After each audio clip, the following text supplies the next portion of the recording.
Record it. It's Good his afternoon, recording good star. evening, ladies and gentlemen. It's Monday night, so it's time for the Monday Night Medals. I'm going to run through the chat real quick and then we'll go through who we got as a guest this evening. Humble Yep. Stacker was here early. He says that no one else can be early if you're part of the show, or you can't be first if you're part of the show. So Humble Stacker was first. Jolly Roger AR says, "What's up, Littlefoot? Good to see you."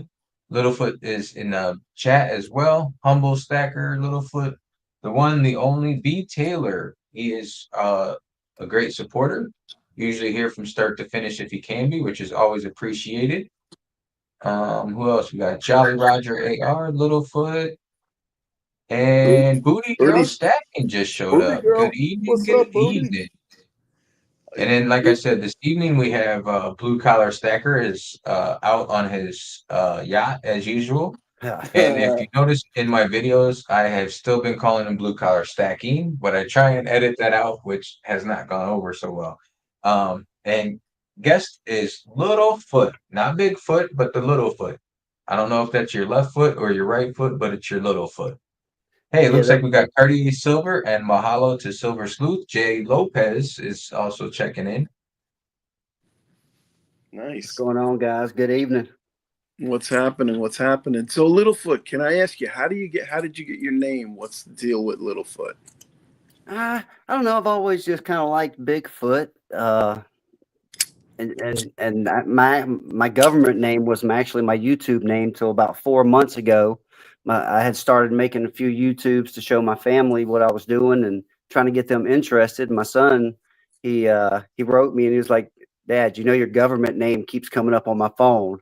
So at that point, I decided to come up with something different. And like I said, I've always liked the Bigfoot, and I've got like an airbrush tag on the front of my Chevy truck with it, and a sticker on the back with it, and so I don't know. I just decided to incorporate that into it. Nice. So, when you say your government name, you got to go deeper into that. What's that all about? Oh, that's just what I refer to like my legal name. Like Stephen is my Oh, legal name on the government paperwork. So I oh, just jokingly call it my government name. oh, okay. I thought you maybe CIA or something like that, but you would know Dub C then because Dub C is definitely CIA. We know that. Right, right. So yeah, no, that's nothing real deep or mysterious about it. Just something I've always kind of liked. So just kind of incorporated it. Yep, yep. Thought maybe it was like a Native American thing and you were Native American. No, I do live in a Native American area, but I am not. Uh, but I definitely live in an area with it. My wife actually had found an arrowhead in the creek that we have just out back in our yard. We were kind of cleaning up, doing some work down there last spring, uh, putting together a little pond out there, just kind of damming up where the creek goes. And she was messing around and actually found an arrowhead in it. So it was a pretty awesome find. So we're Is that definitely in Native American country. is that where you built those little bridges and stuff across? Yeah, it is. Yeah, it is out back. Yeah, you might have seen me walking my dog back in that area and stuff as well. Yep, I've seen a couple of your shorts, and you built like a little log bridge. It looked like, and like little plywood bridges and things like that. Yeah, I'm a cheap ass, so I just kind of used what I had around. So down trees and leftover lumber it was. So Whoa, whoa, whoa. you're I thought Blue Collar was the cheap ass. He even said it in his latest in one of his videos. no, I said cheap bastard. Get it right. Oh, cheap bastard. That's right. Yeah, Sorry. cheap Anybody that's bastard's a dealing different level. anybody that's dealing with precious metals is that way. That way they can Absolutely. always buy just a little bit more of what they're looking for. I All wish I right. was. I haven't been lately. Looks like we got Red Roberts is just stepping in to say hello. Tommy Hey, Chandler. hey, Those are hey. two new names that I have not seen. They might be followers of yours. Yeah, I know these people. It's actually my sister's Tammy and my wife is Red Roberts. So I know these people. They're coming in to check me out. Oh, nice, awesome. And then Lynn Arizella, Arizeller. Yeah, Rakamas is here as well. Good to see you, Rakamas, Eric, right, and right. Lynn. Great to see you guys. Thanks for supporting Littlefoot in his first live stream. I appreciate Nice. all y'all showing up. That's awesome. That's great, man. You got good followers, man. You got you getting some subscriber count going too. not too long ago, you only had 100. Now you're like over almost 400, right? Like 330-ish. And I didn't even mean to have any, to be honest with you. When I first started doing it, my sister Tammy here in the chat, she was kind of the victim to all of my YouTubes. Her and my son Evan. I was kind of trying to get them interested in maybe saving some money and collecting some medals. And she was kind of the reason I started doing most of it was just to show those guys what was going on at the house and to get them interested. And then Mhm. just started reaching out to the community and seeing more people. And at that point, started following people. They started following me back, and before I knew it, I'm where I'm at now. It's kind of the Yeah, way it starts, right? Yeah. I just looked. You're at 340. That's good. That's Yeah. not too So, shabby. was one of your early adapters was it LBS? Because he loves to hunt down like brand new stackers, man. Yeah, I think I met LBS before I had 100. So yeah, Yeah. he's real good at that and promoting people. And I think I've seen B Taylor through LBS in the beginning as well. Yeah. Um, yeah, I seen he put out something today about Sir Sloth. I actually know Sir Sloth for a few months, but he's a newer guy. But yeah, you're right. He's good at finding new creators and kind of reaching out and seeing what's going on in the community for sure. Yeah. I don't know how he does So it, man. I got a He, list of questions here. Let me go ahead. Oh wait, I don't need no list of questions. Let's just hang out and have some fun. What do you think? yeah. Let's Yeah. do it. We're just chilling in the living room, man. So, yeah, getting back to LBS, I was just like, he found me when I had, I don't know, 25 subscribers. He turned me on to like probably 25 or 30 people early on. And you too, Vegas, right? I mean, he shouted you out early on. Yeah, he's Yes, he a was. stand-up guy. He's a good supporter of the community. He always gives shout outs to the little channels. And I as one of his latest posts, he was shouting out another little channel. I will show you. I will find here. The So yeah, sleuth? he's always Sloth? supporting the little channels, which is awesome. Yeah, I Yeah. think that was Sir Sloth that he's going to be bringing up when he locates it. Yeah. Oh yeah, that's what it was. You're right. You're absolutely now that you Sir mention Sloth. it, now that you are correct. Yep. I actually just subscribed to Sir Sloth today. Dropped a comment in one of his videos and given LBS full credit for that. So, yeah, he's, I've always said, man, he's the heartbeat of the community. He really is. It's like everybody knows him. You know, you mention him and everybody knows him. That's the This truth. is Yeah. So, this is the link to the one he's was talking about, Sir Slot. Yeah. yeah. The other I thing will, I appreciate about Sir Sloth is he's one of the younger stackers. Seems like most of the guys that are doing it, is 40 plus. Yeah. So I like to see guys that are younger, 20s, 30s. That makes me happy to see. They got a long time to go and a real chance to gain some wealth. Yeah, no doubt, man. I wish I had started when I was that age. I mean, I was a coin Right? collector. I was a coin collector, but I got like, books of pennies and nickels and dimes and stuff from like, when I was a little kid, single digit age, but never really kept up on it and didn't really pick up stacking until like about 2 years ago. So, um, how about you? How about you? Like, when did you start stacking, like the way you are now? Because you're pretty much an animal. You go out there and you grind it out, man. You're getting stuff below spot. You're doing great. Well, back in 2017, I tried to start doing, and I didn't even know it was called stacking, and I didn't know anybody that done any of it. I had Mhm. never seen a YouTube about anything to do with it.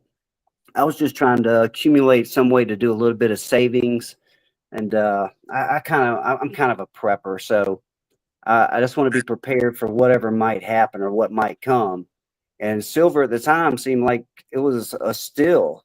Actually, these five queen beasts you see up here, those queen's beasts, I paid $35 a piece for those, and they're 2 ounces each, and that was in 2017.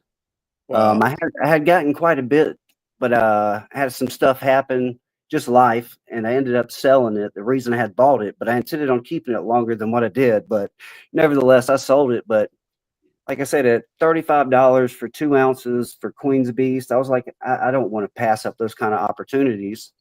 Sure. So So I kind of quit stacking for a while just to get all of my finances straight. You know, I didn't want to be in debt and be paying debt versus having silver. So it came to a point where my son went off to college, and we're kind of empty nesters now, and getting a little bit older. So I'm more interested in when I retired to actually have a little bit of money to be able to do some stuff we want to do. So that's kind of what got me back into stacking. I mainly stack for the weight. The stuff you see up here, this is my best stuff that I've got. Most of the stuff I got, you wouldn't believe how much milk spots on it. I've got like I've recently made a video that's got this Bigfoot round here in it. I don't know if you guys can see this. And Yeah, I got this thing just a couple months back. And this thing, it looks like I've been keeping it in a bowl of cereal. It has got milk spots. that's a Those, and Taglio too. A Taglio is a good mint. yeah, no, Yeah, I'm surprised at how bad the milk spots, but it's every kind of round you can think of's got spots. Here's an yeah, American. There's you can see the spots on that. Here's a Milk Cougar spots are just Ranch. a security feature. That's all. Yeah, yeah, well, right. I thought that was only for Canadian ones. yeah, I but thought that was only for that's the Maple Leafs. ironic thing. The ironic thing about that is that's the only coin now that doesn't milk spot. You know, Yeah, yeah, pretty much. I have they quite a got bit to of stuff figure it that. out. They got to share that secret, man. They owe it to the silver community to share that secret with everybody. I They are good. agree. It Shit. is a disservice not to. Yeah, this one looks like he's blowing out a puff of smoke from it. But yeah, it's Yeah, yeah, yeah. every like I've got so many with milk spots, and I bought all these kangaroos brand new from a big distributor, and these things aren't 4 months old. I bought 10 of them at one time, and every one looked perfect when I got it. I put them in a Mm, capsule, then I put it inside of this black locked case I got, and then I put that inside of a safe. And the place is, it's climate controlled, so I just can't imagine why the milk spots happen like that. There's nothing in my climate that makes it happen. There's something in the process, and if somebody yeah. can tell me how to remove them, we'll all be a lot richer.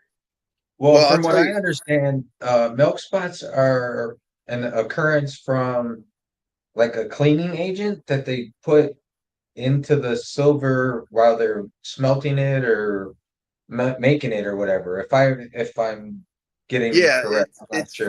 it's from borax, and what they do is actually they lubricate the dyes with it.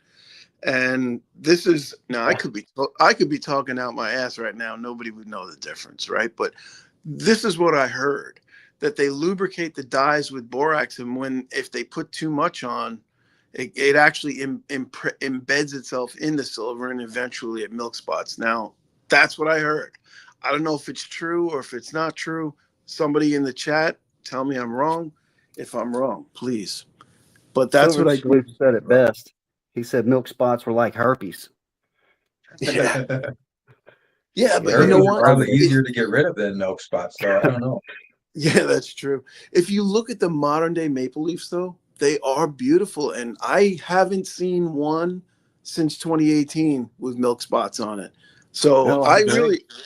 really do believe that they have to give that secret up because, or what's wrong with the other companies? They can't figure it out. They can't reverse engineer it. They can't figure out what they're doing. Right, There's melt down a freaking maple and see what other elements are in there. No, there's nothing else Something, in I don't there. know.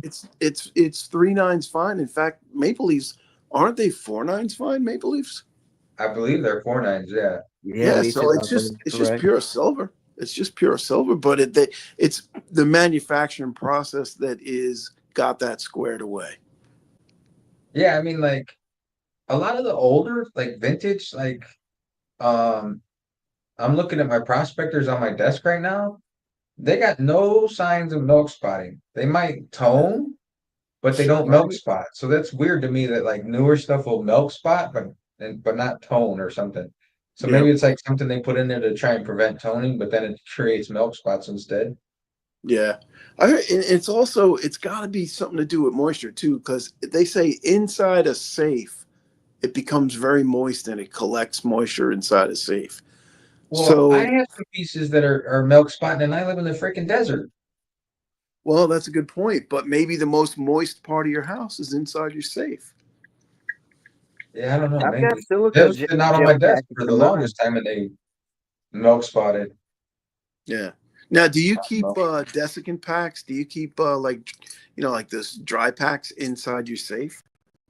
Yeah, I do. I got a bunch of them in there. I got them on several shelves. I got them all over the places because I got a few weapons in there as well. So I don't want anything to have moisture inside that thing. Yeah, yeah, no, I do that too. Any kind of box, like I buy empty monster boxes and then put my stuff in those. And every box has 2 or 3 packs in it. The safe has 100-gram packs in it, you know. So, but yeah, I've been pretty lucky in that respect. And I live in a very humid climate, and Right. so that means Me too. Me too. my air conditioning runs 12 months a year. So maybe that helps. I don't know. Well, see, like mine does. Well, not 12 months a year, but um, yeah, I keep the desiccant. I have two big, well, the bigger ones in my safe as well. But yeah, you live in the freaking real humid climate, so I would imagine you would be more prone to it than anybody, actually.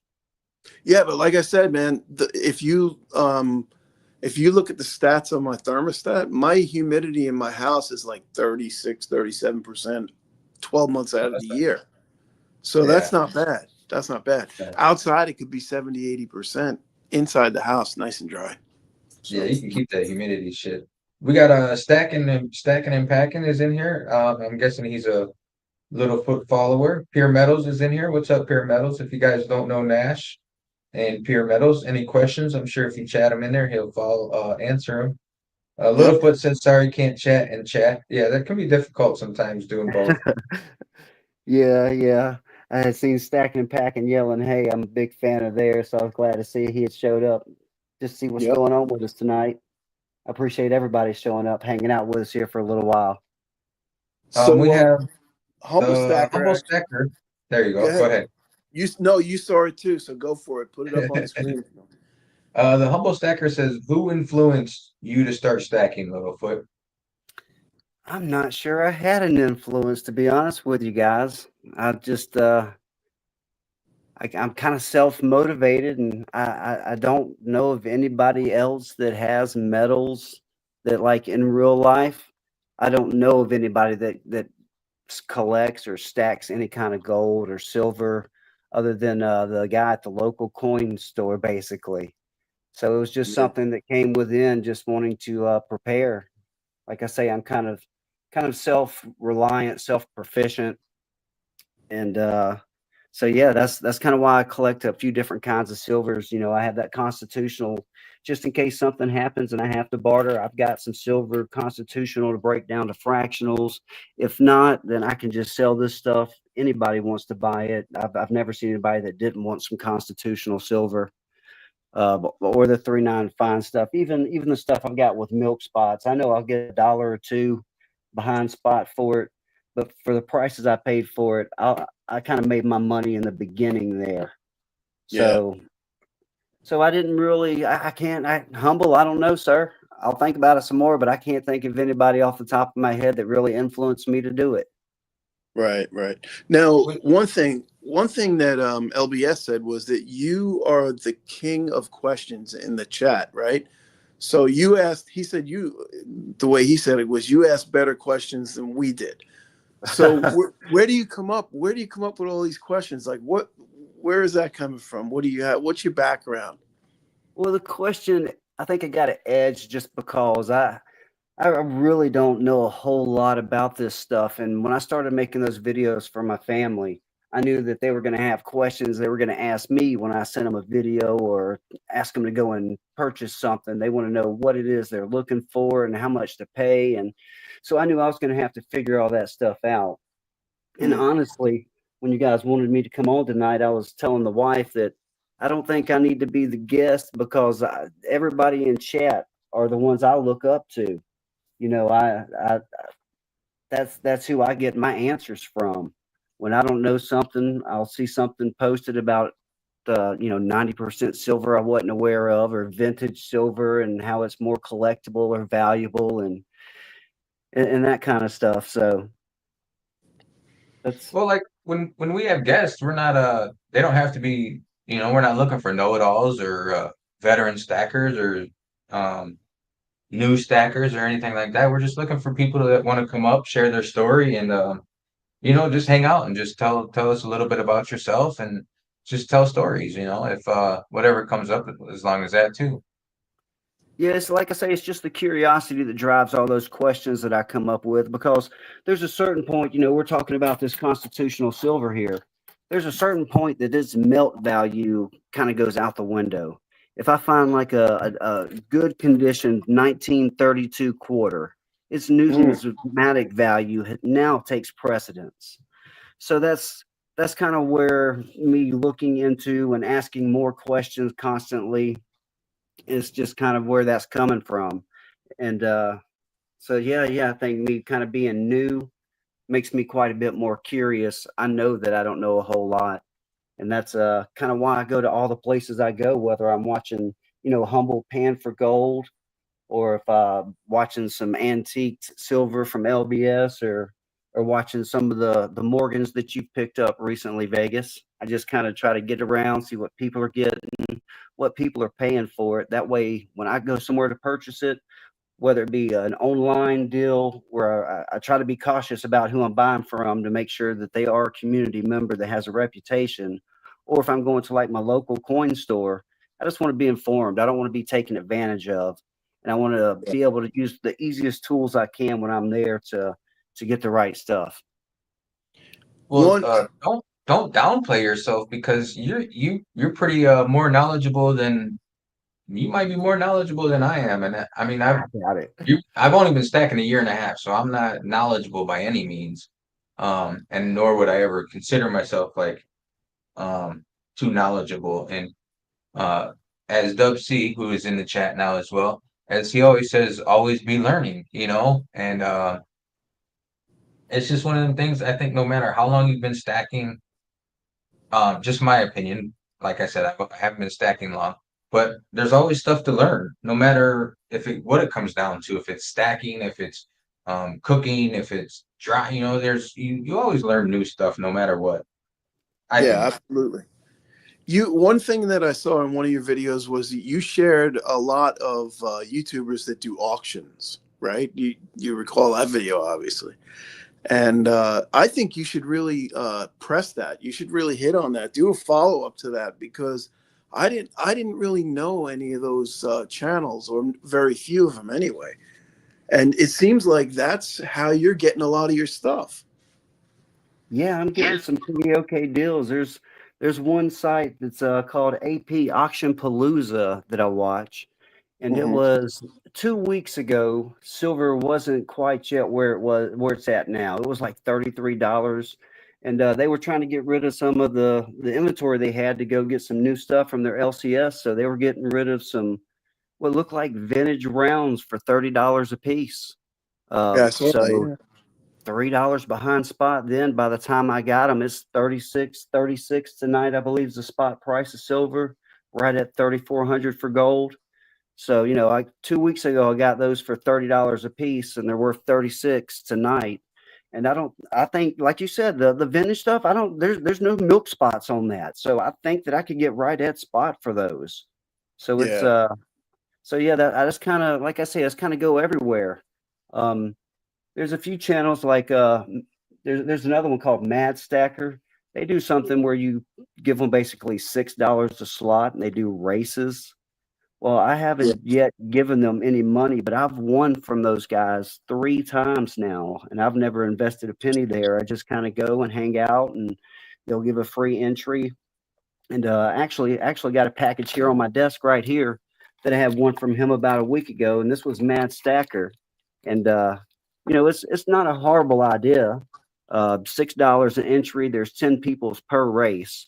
So basically, what, 5 entries? If you can win 1 out of 5 times, you've got a $30 piece, and all of their stuff is super nice. I got one poured round from uh, $1 Million Meg. It's a poured round from let me see. Their name slips my mind, but it's called Rat Juice. It looks super cool. And this one here Matt Stacker sent me this. It's got a little Jesus, because we always need just a little Jesus. I kind of opened it up a little while ago, just excited to see what was inside of here. He sent me a pretty nice note here as well, telling me thanks for my support and that he prays for my joy. I'm sorry, let me pull my glasses up here so I can see. Thanks for your support. We pray for your joy, your faith, and over your family and all your endeavors. Happy stacking. So yeah, Matt Stacker sent me that. And I think it's super cool. Every time they close out their night, they end it with a prayer. So I was taken back when I first went there, because that was super nice to hear him pray out the show like that. So yeah, basically I went in there. They gave me a free spot, and Matt Stacker seen that I was there, and he said, "Littlefoot, I'll tell you what, I got a piece in here. If you win, this is usually a $15 upgrade because it's so nice, but I will give it to you at no upgrade if you win." And so they ran the race, and it ended up being this piece here. If you guys can see, it's from Postal Express Mint. And it's got a dead foot in it. It's a combination Deadpool and Bigfoot. Oh, no way. See if I Oh, can- that's So cool. on one side, Bigfoot, the other side, Deadpool. So yeah, it's kind of combo drawn in. It's kind of Bigfoot, Oh, I see. Deadpool, all at one there. I got you. Yeah, I couldn't see Yeah, that. that is a cool piece for you. So yeah, I thought this was an excellent piece. And like I say, I got no money invested in that. So I just kind of go around and see who's giving out prizes or what's going on with the auctions, and just kind of get out into the community. Same way I met all you guys. I just kind of get out, and a lot of times the places I go, I'll see the same faces from other places where I had seen them previously. So that's kind of how I track down my deals. As far as online, the in real life local coin shop is a different story. I get deals there because I kind of work the system. I had went to the coin shop a few times, and I seen there was a few things that he could use that I was equipped to take care of. So I offered my services to him, and was able to barter for some of his silver that way. And then at Nice. that point, we had become friends through doing that transaction. So every time I go there, he definitely knows who I am. And if something's going on, I'm his service guy for that issue. So it keeps him calling me sometimes saying, "Hey, come check this out. And also, I got some deals." Or if I go there, he'll just say, "Hey, I've got this over here and I'll give you a discount on it." So Right. that's kind of how I find my deals. I just create a relationship or just kind of get around in the community. Yeah, it's pretty That's much good. what it's all about is relationships, right? I mean, that's how it is with me and my coin shop. He knows that I'm a buyer at the right price, right? So if he has something that he knows I'm interested in, and he's going to have to offload some stuff and bring it down to the wholesaler or refinery because he's got to raise cash, he's going to call me, or I'm going to stop in there. I know the day he goes, so I go in there the day before he goes to the refinery, and I'll pick up great deals that way. That's how I get a lot of my good stuff from him. So you just know each other, you know what he needs, he knows what you need. I'm envious of you guys in your local coin shops. Like, I know everybody keeps telling me I need to just put the time in and put the effort in, but man, it's different out here, and my schedule is different, and things are just different. Yeah. Stacking and Packing had a question for Littlefoot. He says, "What are some of your other hobbies?" I got a few. I collect guns. I used to collect Hot Wheels. I've got a couple thousand of those Hot Wheels in the blister pack still. Um, I like knives. I like, as far as hobbies, me and the wife will do a little bit of shooting here in the yard. We've got a piece of property that allows us not to have to go to a range. We can go out back. Awesome.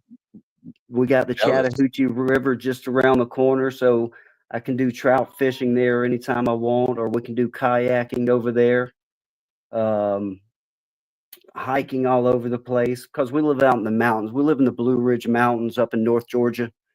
So basically, I'm an outdoors kind of guy. Brought my son up that way. He's an Eagle Scout. My wife has done as much camping, probably more than I have with him. So we're just the outside kind of person. if we're not inside doing our inside thing. So that's kind of my other hobbies is outside anything. So now you say Georgia. How far are you from Rome, Georgia? Uh, I'd say we're probably 45 minutes to an hour to Rome. I think it's up and to the left some more from us. There's one of the things I just bought. I think that was the Perth Mint pieces I just bought on Reddit, and they had a business card in there from Rome, Georgia. Hey. Yeah, I just as far as the mountains go, I mean, it's 45 minutes to an hour is everywhere you go around here, depending on which mountain you go across. so it's Right. Rome coins. That's where I purchased it on Reddit, and that was the card they gave me. So you said Georgia, so it made me think of that. I'm jealous you have property that you can use as a shooting range. That's freaking awesome. That would be my dream property, obviously. Yeah. We got quite a few people that stopped in here now. We got Dub C, like I said, he's in here. That's good, Dusty. Um, MSJ, My Silver Journey, thank you for stopping in. Sorcerer Stan is here as well. Thank you everybody that for saying hit the thumbs up. Greatly appreciate it. Yep. I'm trying to catch All up you on got. chat, trying to smurf some people. Cartier, I smurfed you. I tend not to give everybody the wrench. It can be dangerous from time to time. So I don't give everybody the wrench, so that's okay. Feels special.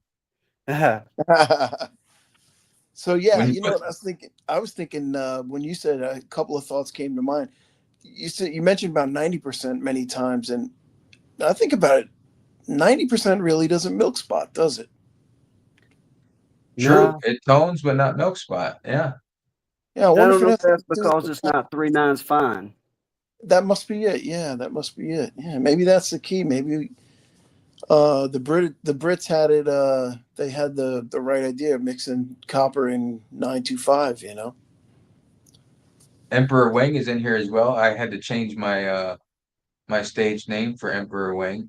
I thought of him earlier when you said CIA. Yeah. I thought, man, I really thought he was like some kind of government agent or something. That's why because he wears them glasses, you know. He knows about aliens. So I think he saw some aliens when he worked for the government. Yeah, I don't know. I'm telling you, Finn I think 59 Shaw said he's stopping in to see what's happening as well. Thank you for stopping in. he's just not letting on. Really, he is either he's He's good at what CIA, he him does. Dub C. Good at what he does. Being Becky, thanks for Yeah, being in here. Aunt me and Becky, Becky, as Emperor Wang calls her. Sobriety and Silver is also here. me and Becky's asking, have I seen Bigfoot? I have seen Bigfoot. I've got a picture with him, but it turns out he's a fat dude in a costume. It's funny because a while back, some buddies and I, at work, we're just shooting the shit and stuff, and we're trying to think of stuff. And here in Vegas, there's people that wear costumes out there, and you take pictures with them or whatever. And I wanted to start a YouTube channel and put a Bigfoot costume on and just go like places and be like, "Look, Bigfoot was here, Bigfoot was there, Bigfoot was here," just as a joke to do something with YouTube. So that's funny. So yeah, like the real story behind the Bigfoot thing. Me and the wife were just doing the Sunday drive through the mountains. That's one of our favorite things to do is just drive through the mountains on a Sunday. And we had passed by a campsite and a guy was outside in a Bigfoot costume, kind of going in and out of the woods. And we were like, what the hell's going on? So we stopped and turned around and they were selling Sasquatch juice, boiled peanuts, boiled peanuts with the juice in them. And so we stopped. We talked to the guy for a minute and asked him, how he came up with the idea. And he said they were coming to camp for 2 days, and they just decided to bring a bunch of boiled peanuts and put on that costume, see if they could sell any. And he said he made about $1,000 the first day, and it was about 2 o'clock in the afternoon. He had made $1,000 that day, and he was sold out of peanuts. That there was none for sale. So I got a quick picture with him, and we headed out. So yeah, as far as the side hustle, dress like Bigfoot, step in and out the woods and sell peanuts, and you'll make $1,000 a day, evidently. Wow. Apparently, yeah, boiled peanuts, man. That's like Georgia's the capital of the world of boiled peanuts. Yeah, in the South, it's the thing. No doubt, man. Boiled peanuts are awesome. I don't think I've ever had boiled peanuts. Oh, you haven't lived yet. Really? They're that good? Yeah, they're They're good, man. pretty okay. They're pretty okay. They come in a lot of different flavors too nowadays. Used to be when I was growing up, it was just salted boiled peanuts. But now most of the roadside people that you get them from around here, they'll have like honey garlic or Cajun or dill pickle or just regular. So there's a bunch of different flavors. I prefer just the regular ones. The wife, she kind of likes spicy stuff, so she likes the Cajun ones. But yeah, I've seen lemon peppered ones, just a bunch Some, of different flavors. some dill I, ones sound good. I saw moonshine ones. Okay. Ooh, Yeah, there you soaked in go. the moonshine. I've got some moonshine jelly Now you talk. from out here, one of the apple orchards. I got a couple things of it. But Nice. yeah, no, I got the real stuff that's not the jelly. There you go. Is that apple pie? This is actually a peach. Still got Peach? some of the Okay. fruit hanging out in it. Yeah, put some hair on your chest. Yeah, have you noticed Make I you look hadn't like cracked the Bigfoot. lid on it yet? So That right Emperor there Wayne will be said on he the just truck. wanted to let everybody know that Dub C has knowledge out the ass, and it's a real medical problem. So we might have to start a GoFundMe for Dub C. All right, let's do it. Love it. something Already something knows tells what's me good Dub with those C doesn't peanuts. need our funds. Yeah. Yeah, I think Then he's Pure good for Metal the says funds. Dub C's videos are literal lectures about whatever topic he's talking about. He loves it. Yeah, I think Dub C might be a professor. I don't know, a CIA professor. I don't know. It's the word's Coin, still out. coin shop. My Silver Journey says he sees a ghost from his past on your set, and I believe you picked Yeah, it up a does. piece from My Silver Journey. Yeah, I got a couple pieces right here. I actually got six of these bars right here. I had one originally, and I got this ghost up here from him as well. So I'm a big fan of his. So I was stoked to be able to get that stuff from him at a reasonable price. Yeah, those little bars you got from him, them things are cool. I was watching that video. Them things are pretty damn cool. They're just little stackers, Yeah, little ingots. that's it. Just little 1 ounce perfect ingots. So Oh yeah, yeah, that is cool. I wouldn't mind having a fistful of those jokers. They're super cool.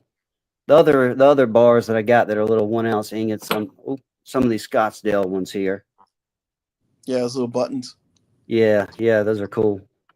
Can't quite afford the gold buttons yet. No, those are cool. I think my brother and I were talking about it today, and we weren't sure if silver is undervalued or gold is overvalued with the whole GSR and all that stuff. And I think we sort of came up with the idea that gold is overvalued and silver is, right about the price that nature should have it, and gold should be way less. That was Yeah, just our rookie thinking. in my mind, two things can be true with that. That could both be true. I think Yeah, could be undervalued and gold's a little bit overvalued. But since I've been looking or collecting the last 4 months, 5 months or so, I just don't see where gold and silver are together anymore. I know that they used to always follow one another. I just don't think that's the trend anymore. I think it's a different world. I think it's just a whole different thing. And my thing with silver is, with silver, I haven't seen anywhere that there's a whole lot of direct silver mining. Everywhere I'm seeing it's a byproduct, it seems like. So if they're mining for gold, they're mining for copper, that's where they're getting the silver at. So if we're coming into an age where we've got a million robots are going to use silver contacts, or cars that are going to use, a kilo or even half a kilo of silver for their silver cells, once we get to that supply demand issue, I don't know that the supply can be bumped up. I'm not sure I'm not sure if they've got a bunch of silver mines mothballed, and when it becomes valuable enough, they can open those up. But I'm not sure that they're mining a whole bunch of silver, especially in the U.S. nowadays. I know it seems like most of the silver comes from Mexico. Um, yeah. but yeah, that's what my thought behind silver is. I don't know how they pump up the volume when it's time. Well, I was talking to a guy one time, and he was a gold miner. He was from Germany, but he actually gold mined in Egypt and or the Sahara, the Sahara, I think. But he said that silver is it's a byproduct of mining gold, just like you said. And he said Copper as well. actually where he mined in the Sahara, he said the the country is actually in charge of the silver. Like they just push those tailings with the silver aside, and then the state or the government is the one that's in charge of mining the silver out of those tailings and the waste there, which I found interesting. And he said that's in the U.S. too, and that's why he was traveling around in the U.S. He said silver's a byproduct of mining everything else, and they're just pushing the silver aside right now because of the price of where gold is. So that material that has that silver in it, it's not even really being mined right now because it's not beneficial for them when they can mine gold and get more for it right now. Yeah, but silver is also a Makes sense. byproduct of copper mines too, and that it would be definitely profitable from. You know, Yeah. I mean, So Friday. what is the silver to copper ratio is about 100 to 1, maybe a little bit higher than that now. Oh, I could have. I don't know Yeah. if does Kitco have. I know they have gold or not silver. Do they have silver? They don't have silver ratios.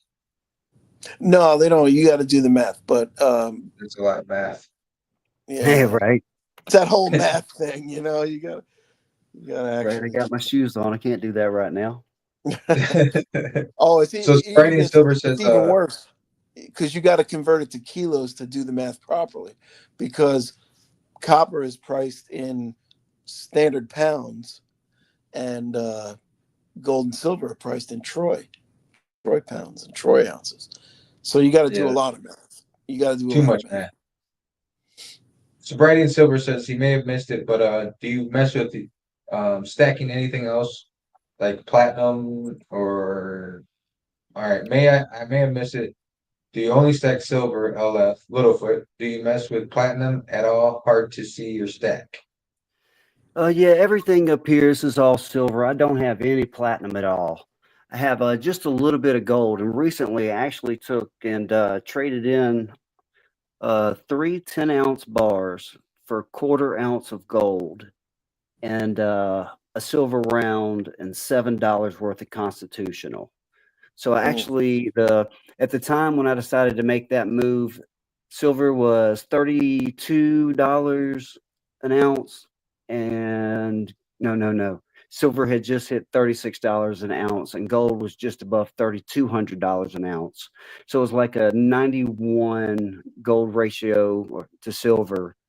So that's kind of how I'm getting my fractional gold, is saving up through getting silver at a below spot if I can, and then trading that stuff in for gold or gold fractions. So I got a little bit of gold, not a whole lot at all, not even a full ounce of the stuff, and then it's mainly silver, and silver mainly for me because I'm broke. And silver is just easier. It's easier for me to come up with, $100 bill to get, a couple ounces plus a little bit of constitutional, and then just keep it that each week, just a little bit here and a little bit there. And, before I know it, I'm starting to get little piles of stuff and starting to get bigger piles of better silver. So not yet, but the platinum does interest me. I remember back in the day, back, early 2000s, everybody was singing about platinum, wearing platinum. The prices were high. Then it looked like the prices really dropped here a few years back, and platinum seems really reasonable. Looked into a little bit about it. From what I could tell, platinum is controlled. It looks like by Russia to me. It looks like Russia does most of the mining, and I might be wrong. Like I said, I'm not a professional at this stuff. But from what I've researched and seen, it looks like they're able to make it so that that price is stabilized or raises or falls depending on what they say or what they decide to do. Essentially, but I Hmm. am interested in platinum. I just don't have any yet. Yeah, platinum. I look at platinum and I say it's a good alternative to gold. If you can't afford gold, platinum has come up quite a bit in the last 2 months. But for a while, it was just, it was beat down. It was definitely a good buy. I think right now it might be a little bit overcooked, but it's still got a long way to run, though. I mean, look at where it was. Platinum used to be more expensive than gold. at one Yeah, point. it did. Yeah. You know, Platinum when you're talking about the last whatever, but shit, the last week or two when gold was having or silver was having its run, platinum was running even hotter than silver was at the time. yeah, definitely. Yeah. And I was seeing articles where there's like a lot of people are turning to platinum because gold is so expensive, so they're turning to platinum jewelry and everything instead of gold just because of the prices. I can see that being a thing. So does that make platinum the poor man's gold? Is it taking maybe it's taking the place of silver and becoming the poor man's gold? Maybe. Well, maybe silver is the poor man's platinum. Hey, you're onto something. You might have Uh, started something. you know, we're onto something here. We're stepping it down. I'll be looking Copper for is that the video where you determine that platinum is the poor man's gold and silver is the poor man's platinum. copper is the poor man's silver.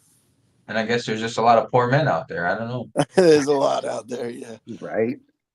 I know I'm Uh, always broke. Any silver stacker or gold stacker is always broke, from what I could tell. Well, you uh, never be broke as long as you have gold and silver. You'll never be broke. Right, right. I'm not broke. I just don't have any money. That's it. That's it. I'd rather have gold and silver than cash. I really would. No, I agree yeah, with I that. mean, I don't think you can go wrong either way. No, Yeah. if we take and we leave this gold or silver, if we leave this stuff in our safe and leave our safe for 10 years, and then say we left the same amount of money, physical government money, laying in that safe, when we come back in 10 years, is that money going to buy as much as this silver? Is this silver going to increase in price or decrease? Because I haven't heard anybody say anything about silver or gold going down at all. So I just feel like this is a better option than money in my safe as far as green government money. I Yeah, feel no like doubt about it. this is a little bit better protective. Oh, absolutely. I mean, the old analogy is if you put a dollar bill and a dollar in silver quarters in a safe in 1964 and you opened it back up, the dollar bill, if it's still intact, is worth a dollar. The silver quarters Right. are worth $28 now. Right. Yeah, So there's your that's evidence. always the when I went to the coin shop with my niece, I drug them along when I was back in Indiana, and that was with the guy there was he explained to her because she's like, I don't know anything about this, and that's always the first explanation they give to new stackers and everything. Exactly. Yeah. Cartier says silver just saved his ass after his surgery. Thank God I had to keep on keeping on. So he must have needed some funds after his surgery. I hope you're doing better, Cartier, by the way. Yeah, me too. Um, Me too. and a lot of people, I treat it like a savings account too. This is stuff. Um, my stack is money that I would have pitched away in so many different ways. Right. And I mean, and instead I have this, and it is what it is, you know. Yeah, for sure. I'm exactly the same way. Like occasionally, like the other day when I went to the coin shop and I bought all that shit that I filmed, my wife was none too happy about it. But, you know, the way she looks at it, well, now, I mean, I kind of had to explain it to her, but it's like I was like, if I went and bought Talk her cocaine and into it. hookers, yes, I agree. But I went and bought gold and silver and we still have it. So it's just in a different form, you know. Right. And it's a more protected form too. Well, what you're doing is you're buying it to flip it, and if you can't flip it, then you have it. You know, it's a win-win situation. If you can flip it, make a couple bucks, cool. If you don't, then you just got more to your stack. Shit, who cares? Exactly. Hey, I would Right. love to call out the chat, but I can't because I'm my phone and StreamYard, I can't really see the chat very well. I was just going to catch up with that. FG's in here. He forgot that we were an hour early. Yeah, I forgot to put out a short about that. Blue Collar did put out a short, and so did Littlefoot. I was slacking as always. Sobriety and Silver says, "What's up, FG?" Emperor Wang's silver is always volatile. Yes, it is. I think it's manipulated more and can be manipulated more than the other metals. My silver journey still hanging. Great. Thank you for hanging with us. Chris in Virginia shows up. He says, Good Monday evening to you, my silver journey." Thank you, Chris, for showing up. I sent Chris a nice little email. It was good catching up with him. Jolly Roger says we are broke too, but we have gold and silver, so we are never broke. You are correct. I think broke Right. is just a mindset. As long as you're happy, whatever the hell happens. Billy, probably gonna butcher your last name. Mays. He says start somewhere. That's a good message. I'm guessing you got quite a few followers, I think, because Yeah, there's some Littlefoot. Billy. I see some new names in here that you've been bringing in this week, which is cool. Greatly appreciate that. I Yeah, hope they're enjoying us getting to know you. Billy's actually my little sister, believe it or not. Billy Nicole. Oh, no Okay, kidding. nice. You can tell we're in the Welcome, South. Billy. You got quite the family following you. I get my brother every now and then, but that's about it. Yeah. Invictus is also in here. He says, they say I've been thinking about getting platinum. Man, yeah, I've been looking at platinum too, but it's hard with the way it's going up. It's just, tend not to want to buy stuff on the way up. I don't know. Thing that scares me about platinum, I couldn't promise you if I put a piece of platinum in the middle of all this stuff up here that I could Mm. point and tell you which one it is without reading on it, which one it says is platinum. Yeah, That's that's my fear too. so Well, that's the thing that concerns me. there's been videos like that, right? Where like people have found platinum in their silver stack and Yeah. they've like they've taken silver to coin shops and then the coin shop owner is like, well, this is platinum, this isn't silver, and then they get quite a bit more than they do for it, which is Well, interesting that sometimes it gets by the coin shop owners too. now I would have to say that if you've never held an ounce of platinum is tiny. You know how like an ounce of gold is smaller than an ounce of silver? An ounce of Right. platinum is smaller than an ounce of gold. So Yeah, it's extremely dense and extremely heavy for its size. It would be very difficult to confuse it unless it was like 1 gram size, something small like that. But an ounce, you could never confuse an ounce of silver and an ounce of platinum. Couldn't happen. well, that's like my wedding band is platinum, and they're like, well, you hold like a gold wedding band and a platinum wedding band, and there's a difference in the weight there. You can tell. Yeah.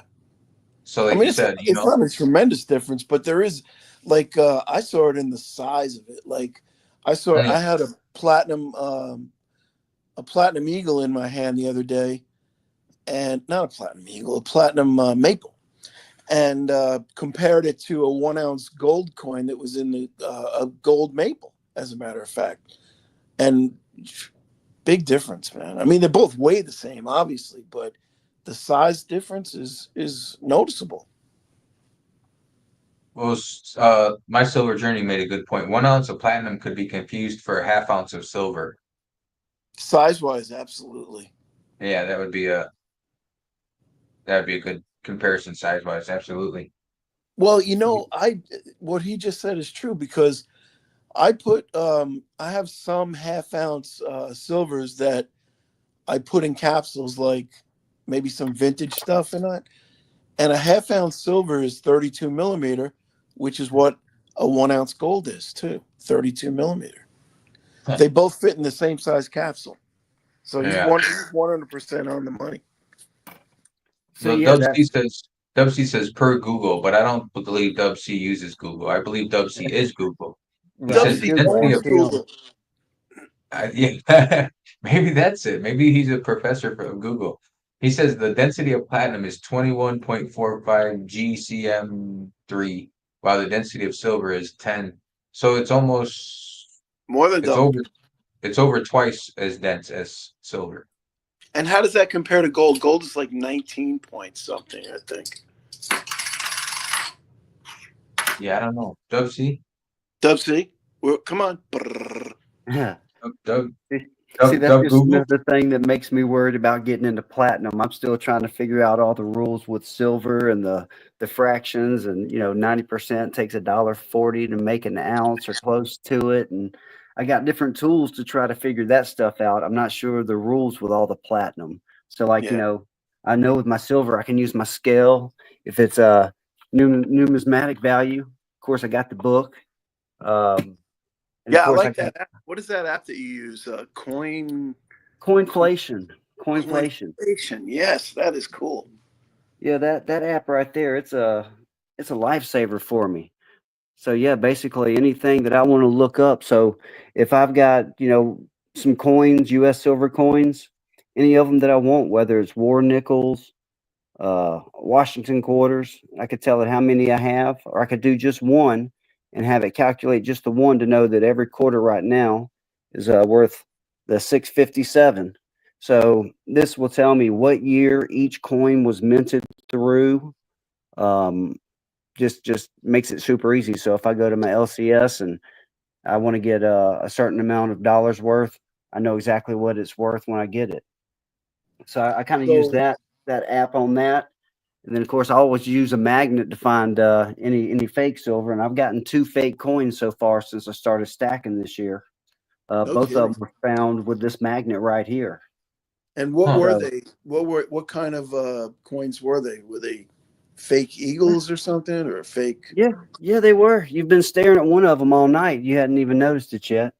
One of them actually came in this case right here. It's this gold plated eagle. Wow. It says on the paperwork here when the guy bought it, it says 3/9 fine silver gilded edition with 24K gold. It talks about it some more down in here. If you read it, it says minted with that technology, not that it is that silver. So when I Uh, got it home and it was in that case, the first thing I thought was that plastic wants to keep me away from it. So I went and got a heavy neodymium magnet that I've got, and I immediately knew something was wrong. It stuck to it.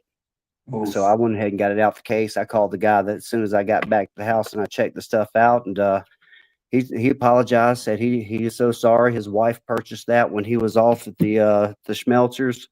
That it said on the paperwork what it was. She checked it out. She read the paperwork. It was in the case. It all looked good. It said the 3/9s on it, and that he was so sorry that he did not want this back in his shop. Throw it away or keep it.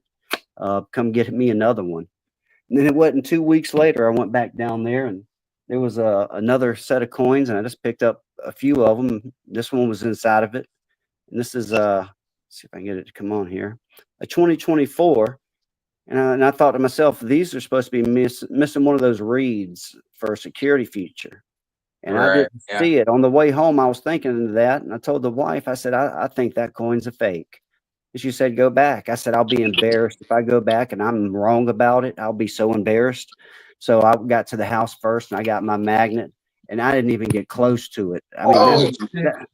that thing is that thing right there, I'm telling you, it will drag you across the damn street. oh man. So I called him and told him, "Hey, I've got another fake." And he said, "Stephen, I am so sorry and so embarrassed." And I don't know what's going on. He's got all the high end, multi-$1,000 testers. Um, he's not a big time guy. Honestly, he does U-Haul rentals most of the time. And in Yeah. the little town, there's not a lot of people interested in coins, so he mainly does bullion.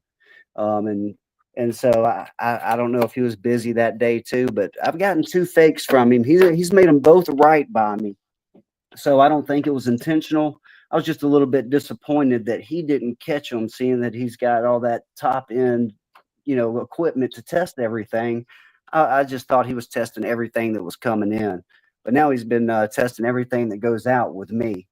The last thing I got was actually this 2-inch Illuminati round here from him. 2-inch, 2 ounce. So yeah, he gave me this. I got this Saturday for $70. Spots, over $36 right now. So I got it for $35 an ounce. And he had a card with about 20 of them on there. Told him if I was a richer man, I'd have every one, but I'm not, so I don't. Do Did you you take hit the that magnet one? with you now when you Yeah, I go was see gonna him? say you better take the magnet to that one. Yeah. Like I say, I take the magnet, and even if I don't, I know him well enough, and I know that he'll fix it when I get home and go through and test. Because I got a microscope too, so I usually would put my stuff under the microscope and kind of look at it a little bit better. Test it with a magnet. Like I said, I'll weigh it with my little scale. This thing wasn't $10 off of Amazon.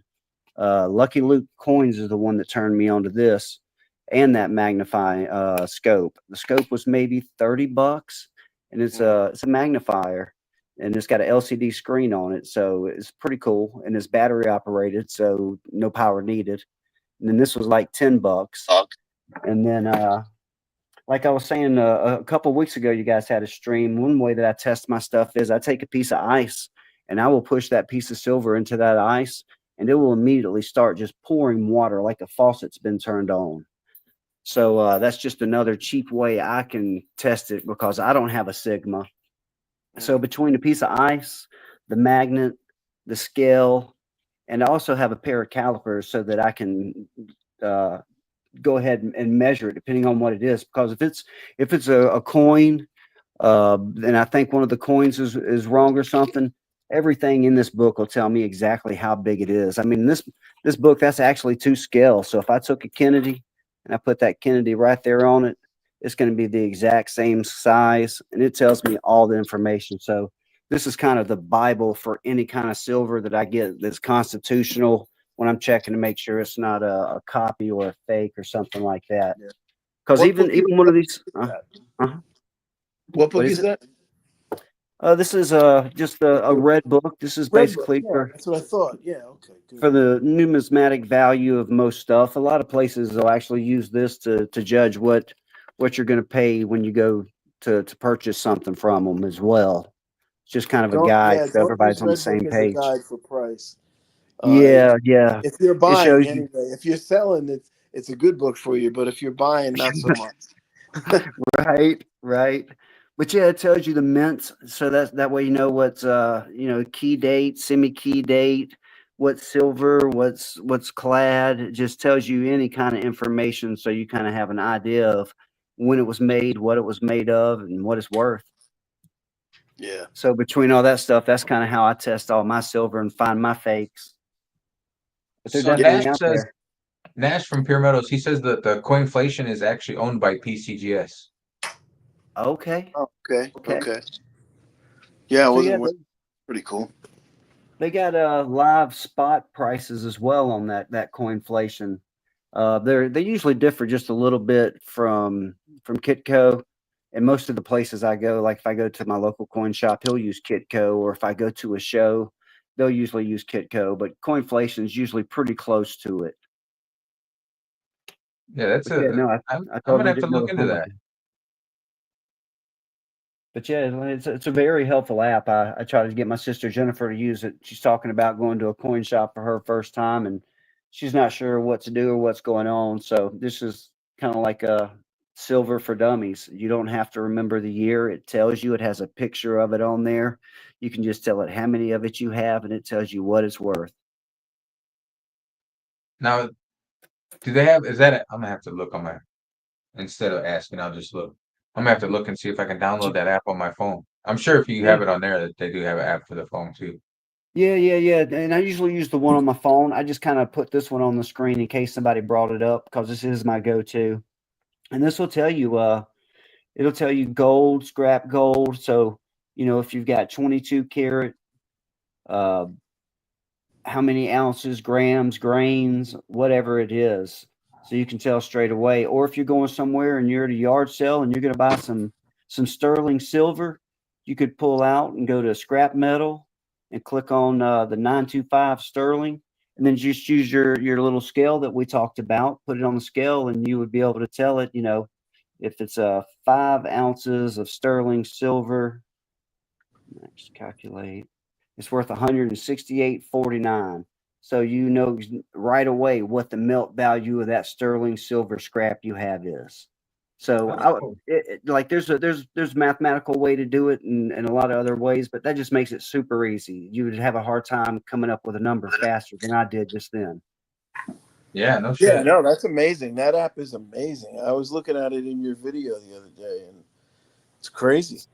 So yeah, it has other U.S. based metal coins as well. So it'll tell you, like, you hear people talking about melting down their copper pennies. 1909 to 1982, kind of midway the year 82, they stopped making the copper pennies. So the copper pennies are usually around a 3 cent worth of melt value. So if we had 100 of them, $1 worth of copper, or $100 worth of copper, it would be $291 worth of melt versus the $100 face. So that's how much more a copper penny would be to melt it than it would be to cash it in. So Wow. this does different metals, you name it. So yeah, anything you could think of, it tells you the years, the composition, and what's going on with it. So it's a real cool app. Real cool app. I would advise to use it if you mess with any kind of constitutional silver. It immediately tell you how much you got and what it's worth. Yeah, Yeah, that's Christopher Virginia says he's been thinking about a Sigma. Does anyone have any ideas on the topic? And Dub C says nothing beats experience. Says Sigma is just another pair of eyes, and nothing beats experience, a good loop, and a cheap digital scale. Yeah, so Sigmas can be fooled too, I guess. So yeah. Sigma definitely can be fooled. I've seen it. But the latest thing is the XRF. All these coin shops got these XRFs, but they're like 25 grand, man. No yeah, I was gonna joke. say I bet them things are expensive. It's basically an X-ray machine, right? It is, yeah. I mean, it's a cool machine, but 25 G's is a lot of money, man. You can buy a lot of fakes to make up for that. Yeah, Is that you can avoid a lot of fakes to make up for that. Exactly. You gotta avoid. Now, gold, listen, if you can find some fake gold, you're gonna save some money, but silver, God, you gotta find about a Yeah, 1,000 ounces of fake silver to make it pay off. yeah, but there's fake gold out there too, that you can find. So that wouldn't be, Yeah, you find a fake gold, then like you said, you're saving yourself $3,000 or so. So yeah. that wouldn't be a Oh, no bad. doubt. I've No, but I've any good coin shop nowadays is gonna have one of them. that's I what I thought was about a thinking. Sigma too, but it's just one of them things where man, I just throw $1,000 out there is sort of rough. Yeah, a $35 pocket pinger sounds a lot better. $35 for a pocket pinger and $965 in silver versus $1,000 Sigma. What are they? 2 grand, 2,500. You can get a basic the basic one you can get for $1,000.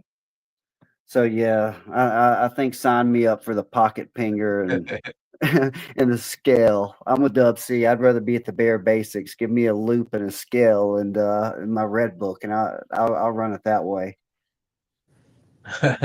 Christian Yeah. Virginia says this month alone he spent twice the cost of a Sigma. Yeah, see, instead of doing a Sigma, you buy twice as much metal and hope you do all right. We did the ice cube test on was that a Saturday morning show? Yeah, I was Yeah, working, with so I Humble didn't get to Stacker, yeah. see. How did it work out? How did it work out? Did it melt that ice pretty quick or what? It did, It but melted ice copper quick, melted it too, didn't it? but copper melted it just as quick. Yeah. Hmm. Interesting.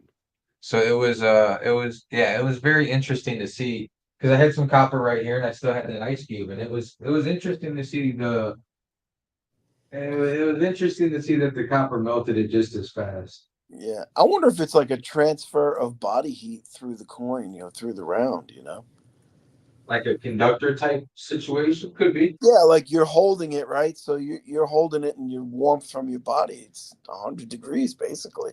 And, maybe it's just conducting the heat from your hand.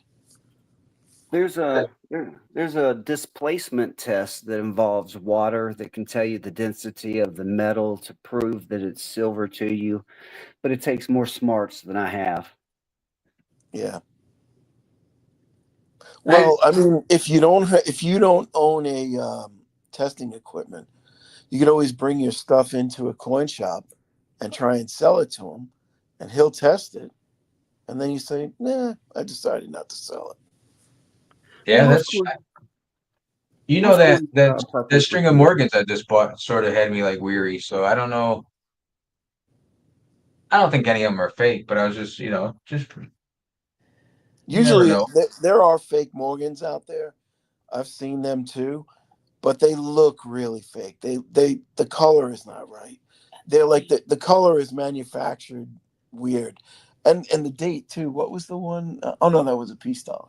We saw a fake peace dollar. It was like a 1916 peace dollar or something. Oh yeah, yeah.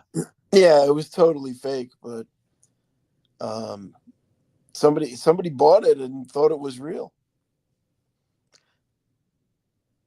Chris in Virginia had a good idea. Says, maybe get a loop. I got a scale and buy a bunch of fakes to compare. One way to get experience cheaper than getting them by accident.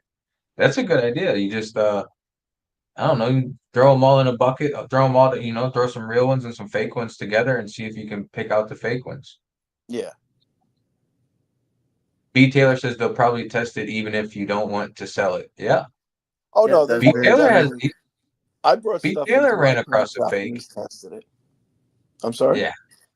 B Taylor ran across a fake He bar, did. right? Yeah. Oh yeah. Oh yeah. Sunshine Bar. Yeah, that's crazy. The e-pinger works on Morgan's very well. Okay, I'll have to keep that in mind. Thanks, My Silver Journey. He says he's got to go. Have a great night. Thank you, MSJ. You too. Yeah. Thanks appreciate for you coming stopping in, in, man. brother. He hung in there for a while. Dub C, thank you. Dub C's he's got to go. He's going to finish eating Google. Somebody said he eats Google. I think he's like what do they always say? Not John Wayne. What's the other one? Ah, shit, I can't think of the saying. Dub C might Anyway, be AI. I Yeah, it think could Dub be. C is Google. We do live in a simulation, they think. Well, speaking of AI, you do a lot of AI shorts. Now, do you do that? I did a short with AI on YouTube, and it went to create with AI or whatever, but I haven't seen that option on there since. Oh Uh, no, it's there. It's there. yeah, I was gonna say it's there. I haven't done a whole lot of them. I done one Memorial Day, but I've done a few of them, and usually when I do them, it's actually through Google's Gemini. Basically, I have an Android phone. If I press and hold the bottom center button, it'll pop up. It might be called Bardy or Gemini, I forget, but it pops up the little AI for my phone, and I can just talk a descriptive piece of information into it, and it'll produce something, whether it be a picture or a video, depending on what I tell it to do. So that's kind of how I got all the images of a Littlefoot, an airborne trooper or medic, all that stuff. It was just through talking prompts into it, telling it I wanted, an older Bigfoot from World War II, on D-Day, and just giving it details of what I wanted, and it would pop something up, and I would just kind of adjust my parameters as I went. But most of the shorts I do, I just use CapCut. And on CapCut, when you go to create, the bottom left it says templates, and it'll have a spot, and it'll tell you like 6 videos for this template, and it'll have a song already loaded up and like an image with a green screen, and it'll put your 6 pictures on that green screen. Or so yeah, basically I'll use a template for most of my shorts where it's already like the one I done for tonight. It already had the music, it had everything. I just put in a couple pictures and it was ready to go in about 60 seconds. The longer videos I do, I put a bunch of nonsense and little gestures and stuff from text in it. So it takes me a little longer. But Yeah. yeah, that templates is where it's at for me for $5.99 a month. Yeah, that thing's like a sunburnt Woody. You can't beat it. Like Now, so, you remind me of my buddy that I know from down south. He has a saying for everything. I I got don't a now, few see. of them. when you upload those shorts though with music already on them, does Google copyright strike you or? It does have a spot on CapCut before you post it to say look for copyright infringements. I never do. The one short I did that had the Welcome Back Cotter music to it, it immediately popped up copyright banned in certain territories. And then I looked at it, it said it was banned in Russia And and one other Belarus. and one other spot that I didn't care about. So Right, I Russia just and Belarus is the ones I always get. yeah, yeah. So I was like, I don't know if that makes it so that Google doesn't push those videos out, but it definitely told me straight away and then sent me an email saying, hey, possible copyright violation, but it didn't count as a strike. Yes. Uh, so, but for the most part, no, I don't know if they've, like some of the songs they'll play, it'll be a different speed or a different tone or sung by a different person. But I'm not sure how that works. Like I'll see some people post other people's content and then like nothing is said or done about it. And I'm like, I think that's their creative intellectual property, but I'm just not sure of the rules. I just don't know the rules until I kind of screw around and find out. And then they're like, hey, back it up. Yeah. A lot of when you do your content, you can click on there if your stuff can be used. I think there's Yes, at the that's bottom one it of the says questions. allow. So, Mm-hmm. so I think like using other people, like to an extent, you can use like Oh, clips and little stuff from other people's content. I mean, you can't straight up I, steal it, but I I think you see can what you're use some of saying. it.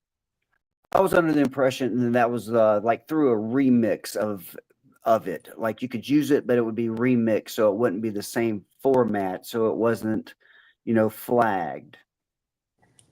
Yeah, I'm But I'm not not sure sure. how I've that never works, used. but there's options you could check off whether you allow your stuff to be remixed or not. I always say I don't care. If somebody wants to use my stuff, go for it. I had a guy actually using my videos and posting them as his own. But Okay. I found it, but I did report that, and Google YouTube/Google took them down from the guy. Because you can't post my stuff and use it as your own. This guy was posting it and saying it was his video. Wow, that's that's great. How many views was he getting? More than Right. me. No, I don't know.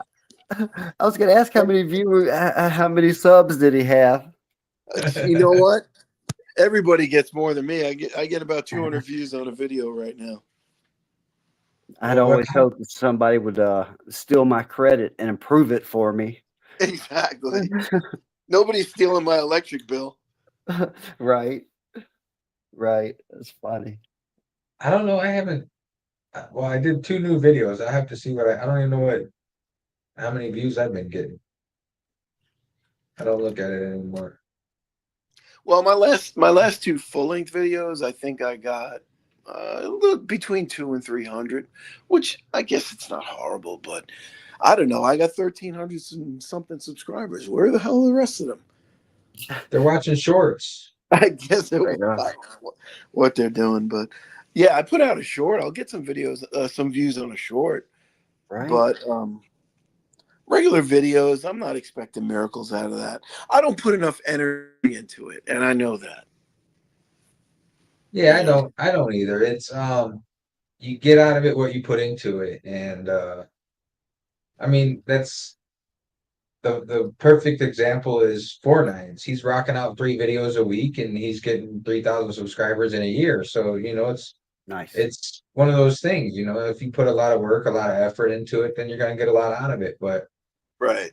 Well, um he's also getting 10, 20,000 views on a video, and same with what's his name, Silver State Stacker is knocking it out of the park right now. But if you notice, their stuff sounds really professional. Me, I'm just like I'm calling myself a cheap bastard in my videos. You know what I mean? I'm not really taking it all that seriously.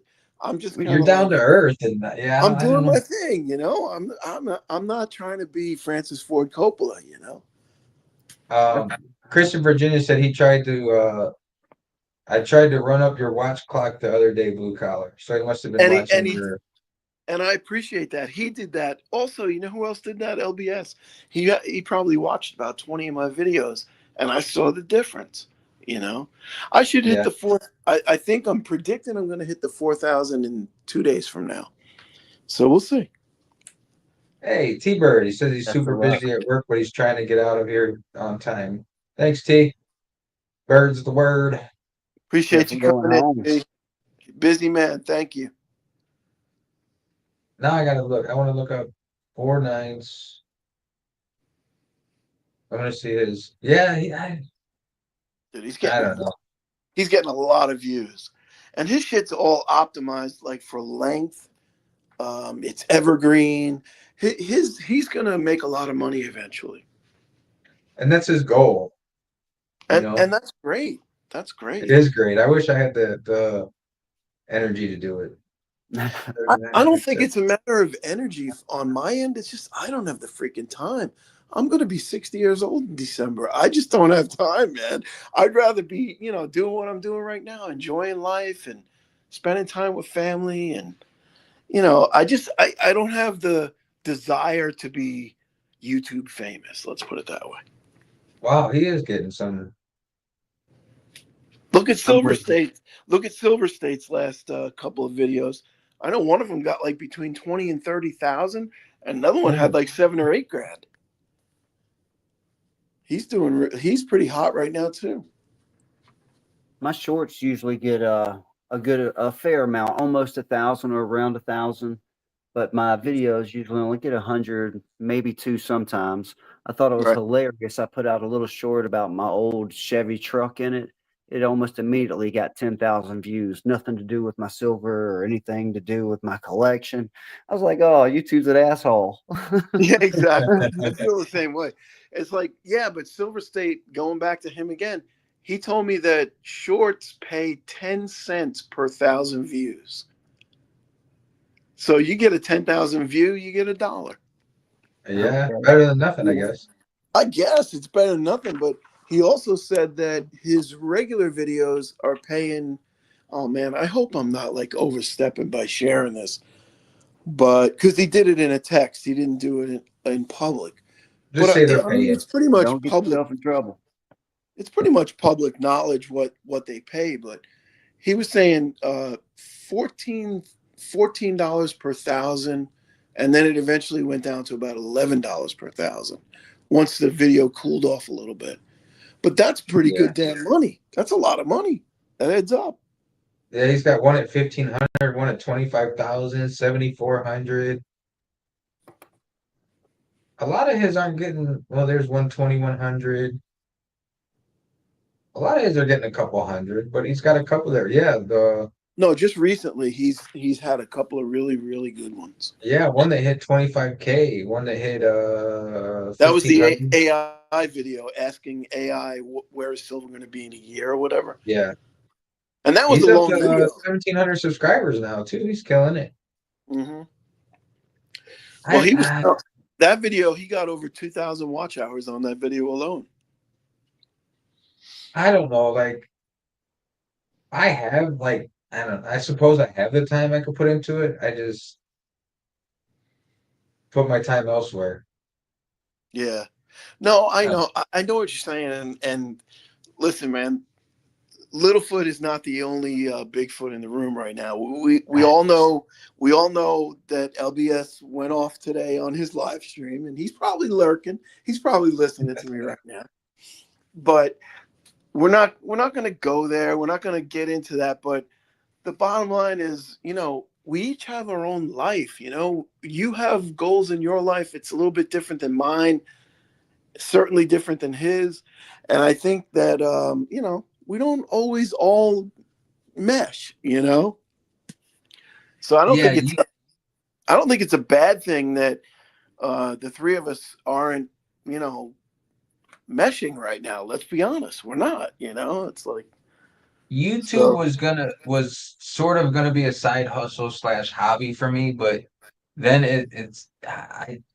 in order for it to be a side hustle, it's not a hustle. It's not a side hustle. It becomes a job. It's in order to get like where Four Nines is, that's not a side hustle. That's a part-time job he's doing.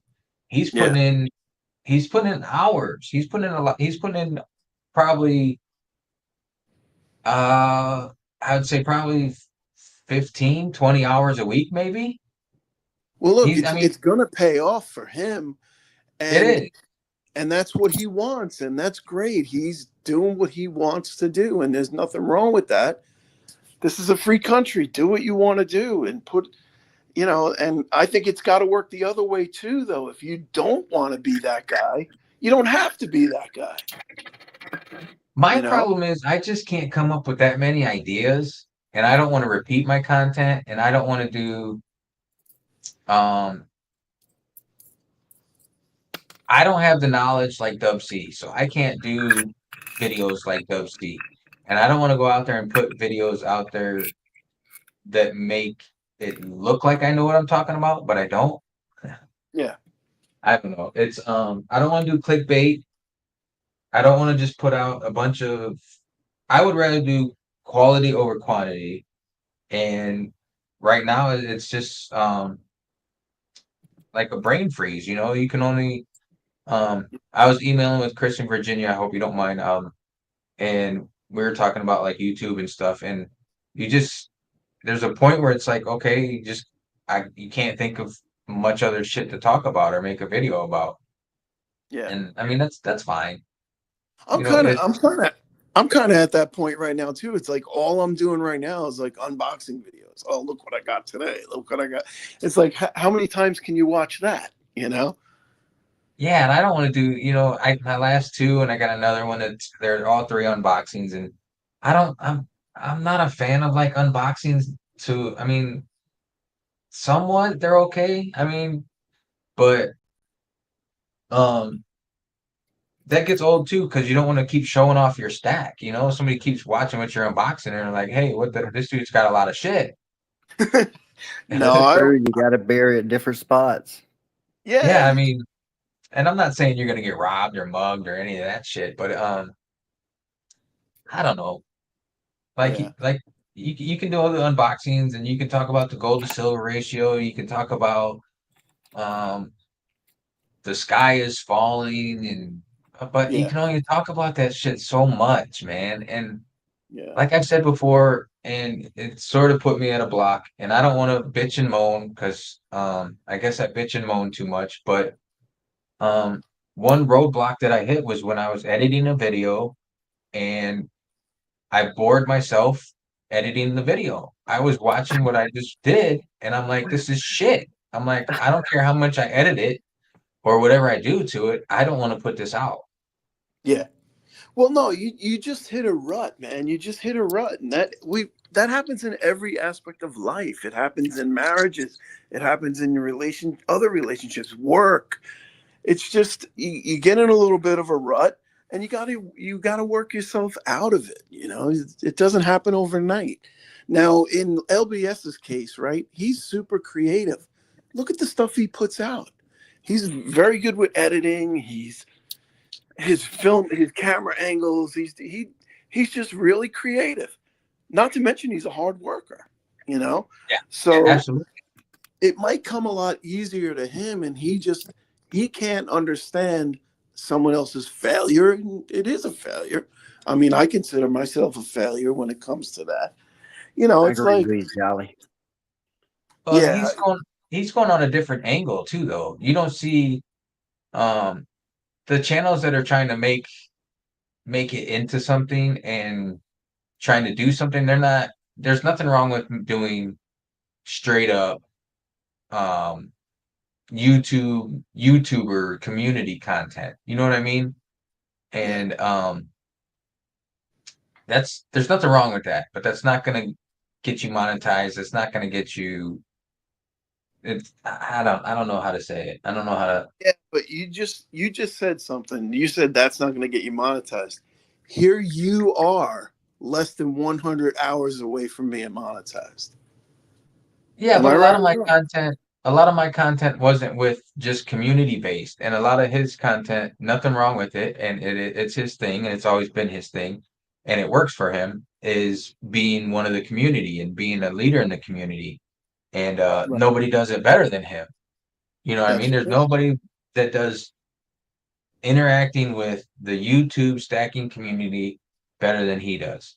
He Right. uh he promotes everybody, he knows everybody, everybody knows him, and that takes a lot of time. It takes a lot of energy because you have to be watching all these other channels and know like the little guys, the new guys, the this guy, that Mhm. guy.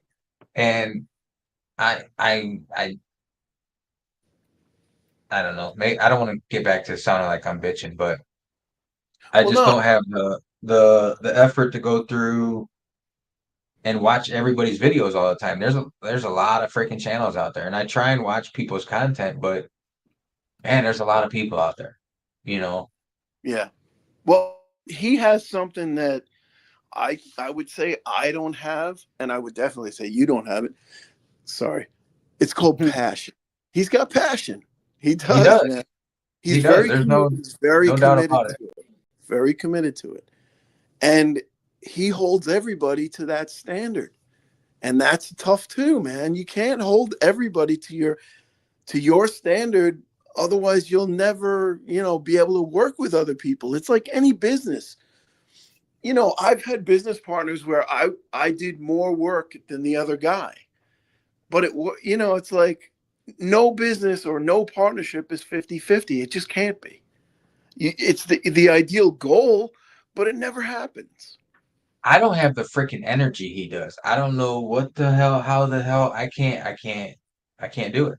And maybe that's Maybe. the passion part of it or whatever, but I can't, um, not to, Well, I don't want to come across, I can't be, and it's just his personality, but I can't be that obnoxious. And yeah, I'm not saying that in a bad way, or I'm just that's just how it comes across sometimes. And in my profession, I see a lot of that with the people I have to um, work with. So in my off time, I don't want to be that person, and I just can't. And I'm like I said, I'm not knocking it. I wish I had that energy, and I wish I had that passion, and I wish I had that drive, but it's just not me. And yeah, a lot of people, I mean, if you remember my content when I used to do a lot of videos, people said I was like one of the chillest people, the laid back channel to watch. And that's cool. And that was my thing. I don't want to get on there and scream and yell and shout and go all crazy. And I can't do it. well, listen, Can't do that it. that was my point. If you look up how many videos you have, you've got probably 100 videos, right?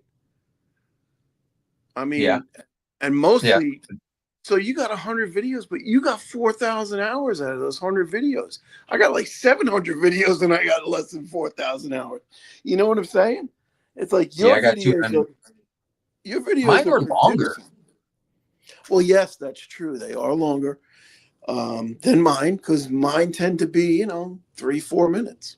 And And that's all I do. yours are That's all I perfect. really can come up with at that time. Yours are to the point and they're perfect. Like when I first started doing it, I was trying to stretch it out to that 10-minute mark because that's what YouTube wants, that 8 to 10 minute mark. And fucking Yeah, drove me nuts, man. You can only ramble about the price of silver for so long before you want to bang your head against the wall. Well, at yeah. least that's my feeling and my thinking. I don't know. Yeah. Well, I, listen, I, I don't want this to become the Vegas and blue collar show because we do have Littlefoot here. Ah, Why don't you weigh in on this, Littlefoot? What's your opinion on the whole situation? I love LBS. That's my opinion on that. I uh Yeah. I'd like to see the band get back together. I'd like to see you guys be able to work it out. Backstage, we had talked just for a second, and I told you guys I felt like your siblings, and right now it's just you're not seeing eye to eye. Need a small family event to happen to bring you guys back together somehow. I'm not sure what that is yet, but I'd like to see it happen. Yeah. um, Like, hey, we were backstage for what, like 15 minutes talking? yeah, That I sounds right. wish I actually wish the show could be like that conversation that we were having backstage. It was just way looser. And do you agree or disagree with that? Well, I'll be honest. I thought that was the show. I hadn't done this before, Oh, so you thought we were so already no, live? I thought we were doing it. And you're like, we're about to go. I was like, oh, so we hadn't started yet. So yeah, Oh, no. you So didn't notice we were cussing like sailors and well, um, talking I about thought shit we don't talk about on the air? I, AG I had no idea. AGAU addict. He says it sounds like we're like a LBS bash, or is it just me? No, we're not bashing LBS at Not at all. all. No way, dude. We love LBS. I mean, God, no, We're no. giving them props. I mean, I don't know how you say we're bashing them. We're giving them props. We just, I mean, I don't know. I guess maybe I'm coming across wrong, but I just said No, no, how listen, he's it's great for not the even. community and everything, and now I whatever. Listen, and I didn't bring it up because for any negativity on LBS whatsoever, and LBS will be the first to tell you that we talk every day. You know what I mean? It's not, we're behind the scenes talking every single day. It's not. There's no hatred, nothing like that. It's just the philosophical difference is pretty much what we're up against. So no, there's no bashing going on whatsoever. I've never said a bad thing about LBS. I don't have bad feelings towards LBS. Um, just A style while difference. ago, you had said you hope he got diarrhea. Well, that was behind stage, Littlefoot. You weren't supposed to share that. No, he didn't say No, he did. No, he did. that. I was cutting up trying to loosen the mood a little there. So let No, me you're ask good. you. No worries. Earlier, I had seen one of you guys that had picked up a Benji that was a 63, I think. And I was Mm. thinking when I had seen it, it almost looked like a proof. Have you looked in to see if it's possibly was a proof? That would be you, Um, Vegas, not me. I picked up a what? I thought This it was a morning. 60. I thought it was a 63 Benji I had seen you pick up recently. Not that. Oh no, that was mine. That was me. Okay, I thought it was one of you Yeah, two. I'm like, that was from that collection that I bought. I bought some great grandpa's collection. yeah, that's what Uh, it was. That thing, it yeah, almost looks like a proof. I think that was yeah, the last year they did proofs. yep. And in real life, I would tell you that it wasn't. Um, it's not that shiny. I was watching a guy named Frostbite Coins, and that dude's super knowledgeable as well. He had mentioned that when they had made the design for these Benjis here, that they introduced it and they didn't have an eagle on it. So the eagle on here was an afterthought so that they could get it into production. He said it was written into the law that any of our coinage had to have an eagle on the reverse. So I seen this and I just thought of that 63 you had recently picked up. Yeah, yeah. That was just a random.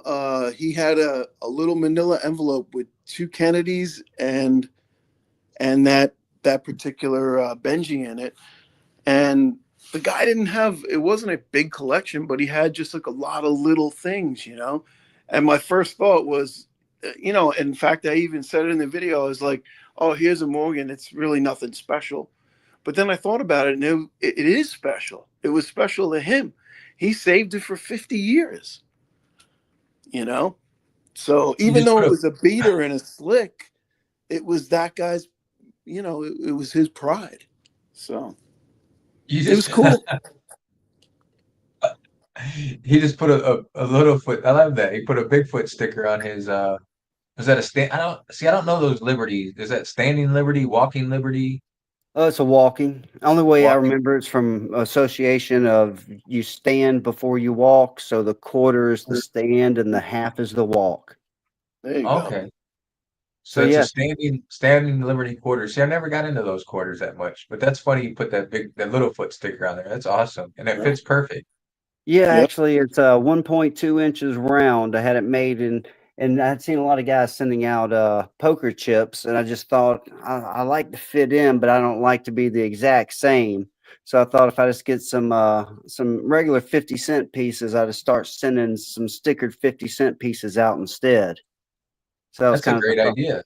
kind of the thought behind that. That way, if they decide they don't like Littlefoot, they can throw the sticker away and still they got 50 cents in their pocket. That's a great idea because, like, I was trying to think of something different instead of poker chips and stuff. And because, like you said, they're cool. The stickers, I'm not a big fan of stickers. Uh, Nothing wrong with them, but just is what it is. But yeah, I never did a poker chip. Blue Collar has a awesome poker chip. I recently got one from my silver journey. I got one from Humble Stacker. I'm up to 5, and I forget exactly which ones that I've got. Yeah. I'm hoping one of those are coming my way when that silver round I won a while back comes. LBS has always had cool stickers and cool poker chips and cool stickers. Yeah, he Yep. does. I got a few of That's them from right. him. Littlefoot, you won one of the folds of honor, didn't you? Yeah, From yeah, I did. Yes, I have to send that out to you. You and FG both. I have Free to send it silver. out. I have not forgot. Um, I just I have not forgot. I just haven't done a printing label for it and stuck it in the mail. When I Yeah, seen I Oh, had yeah. something. Oh, I was just about to say I got to get all that shit done this week, but I'm away this week, so it ain't happening. Next week. It's When you hard to get do this, from the boat. when you It's do gonna have finally to get wait till next week. There's this no piece, post office on the boat. Yeah, when I originally got home and seen I had something in the mail, I thought, oh, I hope this is that silver round. I'm going to open it up when I'm talking to him tonight. oh Ended up shit. being the Bigfoot, but nevertheless, Oh damn, Vegas slacker being Vegas slacker. damn it, Look, mate. look, I'm gonna package it up right now. Package it up. Yeah, I gotta I actually started working my way. I have a list of 25 people that I got to send stuff out to. When I say stuff, I mean swag packs, right? And I started chipping away finally at the list. I don't know. I think I got like maybe half of it done. Mm, So, I keep got to just watching, keep boy. doing Keep like watching. maybe three or four people a week and just get it done. I gotta figure out, and Blue Collar tried to help me. I gotta figure out how to do a shipping label.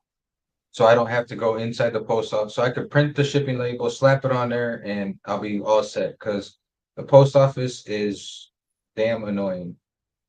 Well, you could, I think didn't you open up a Shippo account maybe or? Yeah, I was trying to figure it out, and that shit could ban. I don't know. I'm an idiot, I Hey, guess, when it comes to technology and all that shit. You're fortunate because you have average date that helps you with that stuff. I was just going to ask her right now. Hmm. Didn't you open up a Shippo account? Yes. And do we have to pay per month for that? Because he was asking me about No. that. No, it's a free account. You don't have to pay per month. Free. Yes, there's a free version, I guess. You If you can do don't like ship so out many a month. more than a certain amount of packages, I guess a month. You can do Which so many a month with the free version of it. yeah, I think it's like 30 a month or something. Yeah. Which Yeah, I think that I'll never send more than 30 personal packages out a month. But yeah. FG says he just uses the USPS website. And Um, you can do that too. Stamps.com. There's a bunch of different ones you can do. Blue Collar said that there's a cheaper one if you use Shippo, it's cheaper. Not that I'm trying to be a cheap ass, but I am. I'm trying hey, to if I spend can the save extra money, money I in can save money. silver. It's not significantly cheaper though. That's the thing. It's like damn, I just got an email. I hope Nash is in the house. I just got an email that flashed over. I got an offer on one of my Pure Metals listings. Yeah. Just of course I'm I gonna got have to one of those. reject it because it's too low, but that's okay. I got something an email too, so I don't know. It might it might be that same dude. I have a pack of Goldbacks, a half, a one, a two, and a five. I put it up for $59. I put it on a flash sale for $59 for the four Goldbacks.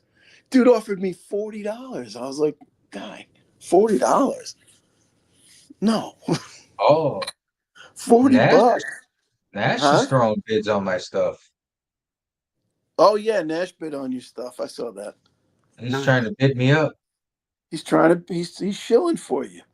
Bid me Take up, some chat. shorts. Yeah, he's definitely shilling away. Let's see. I'm going to check this offer right now. I'm clicking on the email. You got a new offer of $55 for that same thing. Let me see if it's the same dude. Oh no, nope. I think it might be somebody in our chat here tonight. I did That's so I'm not going to name names, but hey, I might accept it from you, Mister. You know who you are, because because you're the man. And I think he's in here right now. I damn, what was I gonna say? Oh, I did some Goldback packaging orders or listings on there too. I don't know if you got to see those or not. I didn't. I haven't really been looking because obvious reasons. I've been. Right. Oh, I did like some packing with the Goldback holders that I made. Oh, okay, okay. Well, I know there was. Oh, I meant to ask you about that. Now, I know you said there was some stuff you had to send out to me, and you were holding off on that because you wanted to send the holders with it, right? Yeah. Now, has Whatnot asked you about that? Did they say, "Hey, you got to send this package out. You short a package or whatever"? It shows that I'm short a package right now. It shows one package pending or something, I think. Right. No, I was just curious if that would affect your rating or whatever. And if that's the case, I mean, just send the label out, and later on we'll It work it says out. it says one overdue, that's all. I think as Yeah. long as the buyer doesn't bitch about it, then they don't bitch about it. Right. And obviously, I'm not going to bitch about it, but I'm saying we're going to have packages going back and forth in the future. If you just want to put the label on an envelope and send it out and just cancel it out, that's fine. I don't care. Yeah, I could do that. So I later have on, to I have to figure out I have my freaking printers jammed up right now. I gotta fix that tonight too. It yeah. jammed yesterday, I fixed that, and then it jammed again, I guess. I care. Dude, I just got another offer on Pure Metals for another product. Pure Ah, Metals, yes. Anybody who's not on Pure Metals, if you want to sell something, you got to get on there. My Silver Journey's on there. There's a bunch of people on Pure Metals, and there's a lot of good deals on there. B and Becky is on there as well. Me and I've seen Becky's some on there. Cartiers, I think. Cartier, Yeah. who did No, I I don't think mean Cartier, Littlefoot, FG's on Cartier there. wants to know who did the cross. This and both of the channel rounds was by FG. Oh yeah, FG that's right. Stacker. FG stands for frickin' genius. Just make sure everybody Freaking knows what genius that stands stacker. for. And I was Yeah, I thinking, forgot. I wouldn't mind giving this away if somebody in the chat wants it. What do you say if somebody writes Vegas backwards? First one to write Vegas backwards. I'll send this to them. Only a Oh penny. Now, wait wow, a minute. Do they have to write Vegas backwards or spell Vegas backwards? Spell Vegas backwards. Okay. okay. You got to clear that up. FG threw it in there right away. Done like a boss. Like a boss. Told you he's a freaking genius. So yeah, I'll get that out to you, FG. I'm pretty sure I've got your email address already and your I'm not sure, do I have your address within that email? But yeah, it looked like FG got it first. That's funny. Silver Sleuth wrote it. He wrote Vegas backwards. He wrote it backwards. That was very, very creative. They wanted Christian both. Virginia says he typed Joker backwards. So Nice. Well, good to see Yeah. that they're awake. I was making sure they wasn't falling asleep on us. Very Yeah. creative. Very creative. Very nice of you, Littlefoot. No, no worries, no worries. I appreciate you guys having me on. Appreciate everybody showing up and supporting me. I was real nervous, but things went pretty smooth, so I appreciate that. Yeah, no, We you were get that. great. Yes. Go ahead. No, I was just saying he was great. Yeah, he's been great. Very Yeah, I We was get that a forthcoming. lot too. Like a lot of people that you wouldn't think of express that they're going to be nervous and they're worried and this and that, but it's look, man, we're just on here to have fun and hang out. It's tell your story, tell whatever stories come up or whatever. We're not. It's nothing. It's just hanging out. It's like grabbing a beer with somebody. It's we want to make it fun. We want to interact with the chat, have the chat interact with you, the guests, and just have fun. Shit. Yeah, That's it. that's where the whole pressure thing comes in, where it's like uncomfortable. It's like, I mean, again, I'm not bashing LBS, so I'm going to say it. He was saying today, like, see that little silent break right there? He says he jumps on that silent break because he doesn't want the silence. But I don't think it matters, honestly. I really don't. I don't think we're not like Saturday Night Live. We're just two guys or three guys or whatever sitting around having a conversation. And sometimes conversations lag. It happens, you know? And I don't think there's anything wrong with that. I really don't. I'll tell you what. I think our lives flow. I mean, there might be a 2-second break, but that's about it. It's not like a 2-minute, 3-minute pause where nobody's talking. I mean, sometimes there's a minute break or not a minute, sometimes like a 5-second or 10-second break where you have to make sure the words that are coming out of your mouth are going to come out right and not be offensive or whatever. Or you're just trying to gather your thoughts. And there's nothing wrong with a 5-second break. It's not like 5-minute break. If there's just 5 minutes of dead air, I get it, but it's not. And again, not to bash LBS, and I know AGAU, you might think of this different, but I don't want to be a channel where we just shove questions down your throat left and right neither. Um, I think when the guests come on here, if we're just shoving questions at you and throwing questions at you like you're being interrogated, that's not it's not fun, in my opinion. I mean, you guys might have a different opinion, and Littlefoot, if you want to chime in, by all means, um, if you guys want to watch a channel where all we do is just sit there and ask the guests questions and harp on them, I mean, let me know. But I'd rather just like hang out. It's like inviting somebody over and hanging out, grabbing a beer in the backyard or whatever. It's not. That's my thinking. Yeah. Let's just leave it at that because, again, I wasn't trying to bring it up before or even now, but it just came to my mind, um, and I figured, listen, it wouldn't have even come up had it not come out today. I mean, he talked about it for 30 minutes today, and he said some things that maybe I agreed with, maybe I didn't agree with, and but there's nothing wrong with discussion, I don't think. As long I as don't know. it's productive and it's not sniping and it's not insulting, and that's not what I don't think that's what we're doing. I think we got to try and find a path, and figure it out. Either that or we don't. One way or the other, it's going to go. But I don't know. Silver Sleuth says, watch Joe Rogan for that. There you go. Yeah. Littlefoot, go ahead, Littlefoot. You can interrupt us. You don't always have to type in chat. Littlefoot said he's going to send you both one, Silver Sleuth and FG. That was very nice of you, Littlefoot.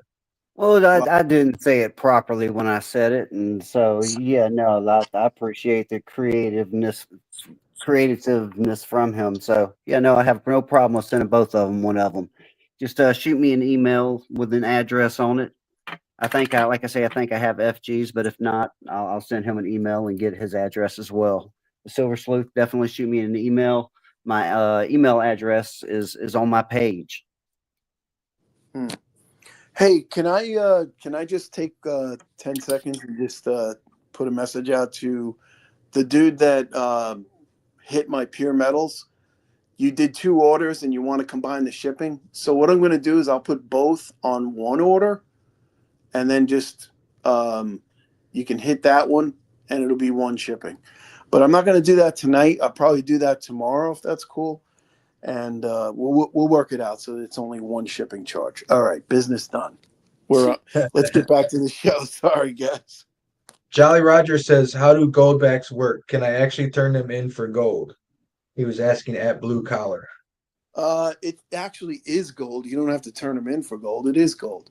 It's gold already. Go on to alpinegold.com and you'll be able to see how you can best use them. And I'm not shilling for Goldback, trust me.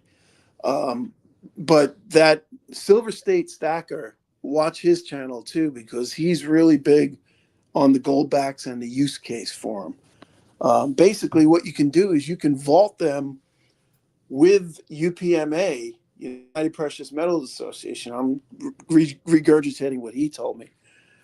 You can vault with them. They'll pay you 2% as an interest fee back into your account. And then you can assign a debit card to the Goldbacks and you can use them anywhere. You don't have to bring a Goldback in. You just bring your debit card in. Boom, you spend your Goldbacks. That's how you do it. So, and they have a 100%, like if you buy from them for $6 and whatever it is, 80 cents per unit on the Goldbacks, you can cash them out for the same exact price. You don't lose anything. There's no loss in the transaction. It's just based on the spot price of gold. If the spot price of gold goes up, you'll make money when you cash them out. If it goes down, you'll lose money. So it's simple as that. Yeah, and I think Jolly Roger, I think on the website for Goldbacks, it also has a listing of stores or vendors that accept them. And it also has a conversion so that you can tell straight away the denomination each Goldback is worth, how much each one is. Absolutely, yes. Yep. But So the thing is that right now, not too many stores take them. So that's why they're trying to set it up where it's kind of like if you were to have a gold-backed digital currency, right? You could use it with a debit card, like you've got dollars in the bank, but you don't have to go there, take the dollars out of the bank, and go to the store. You just have a debit card that accesses them, and it's the same exact principle. Listen, thanks. He says he's gonna crash out, but he says we rock. Thank you, Magnuson. Thanks for stopping in. yeah, buddy, it's good seeing you. I appreciate you showing up and supporting me. That's a follower of yours, I'm guessing. Yeah, Magnuson's he is. He is. He actually serves in the military as well. I think he's still in it now. So I appreciate what he does for us every night when we sleep, looking out for us. He's a super cool guy. I see him at quite a few places. Like I said, I get around like a girl on prom night, so I see him in quite a few places. Awesome. Hey, I don't know what you did to share out that you would be on here tonight, but you got a loyal following, dude. We've seen some names in here tonight that I've never seen before. I appreciate these guys too. Like I said, the Absolutely. community just blows me away. I simply was not expecting it. I wasn't prepared for it at all.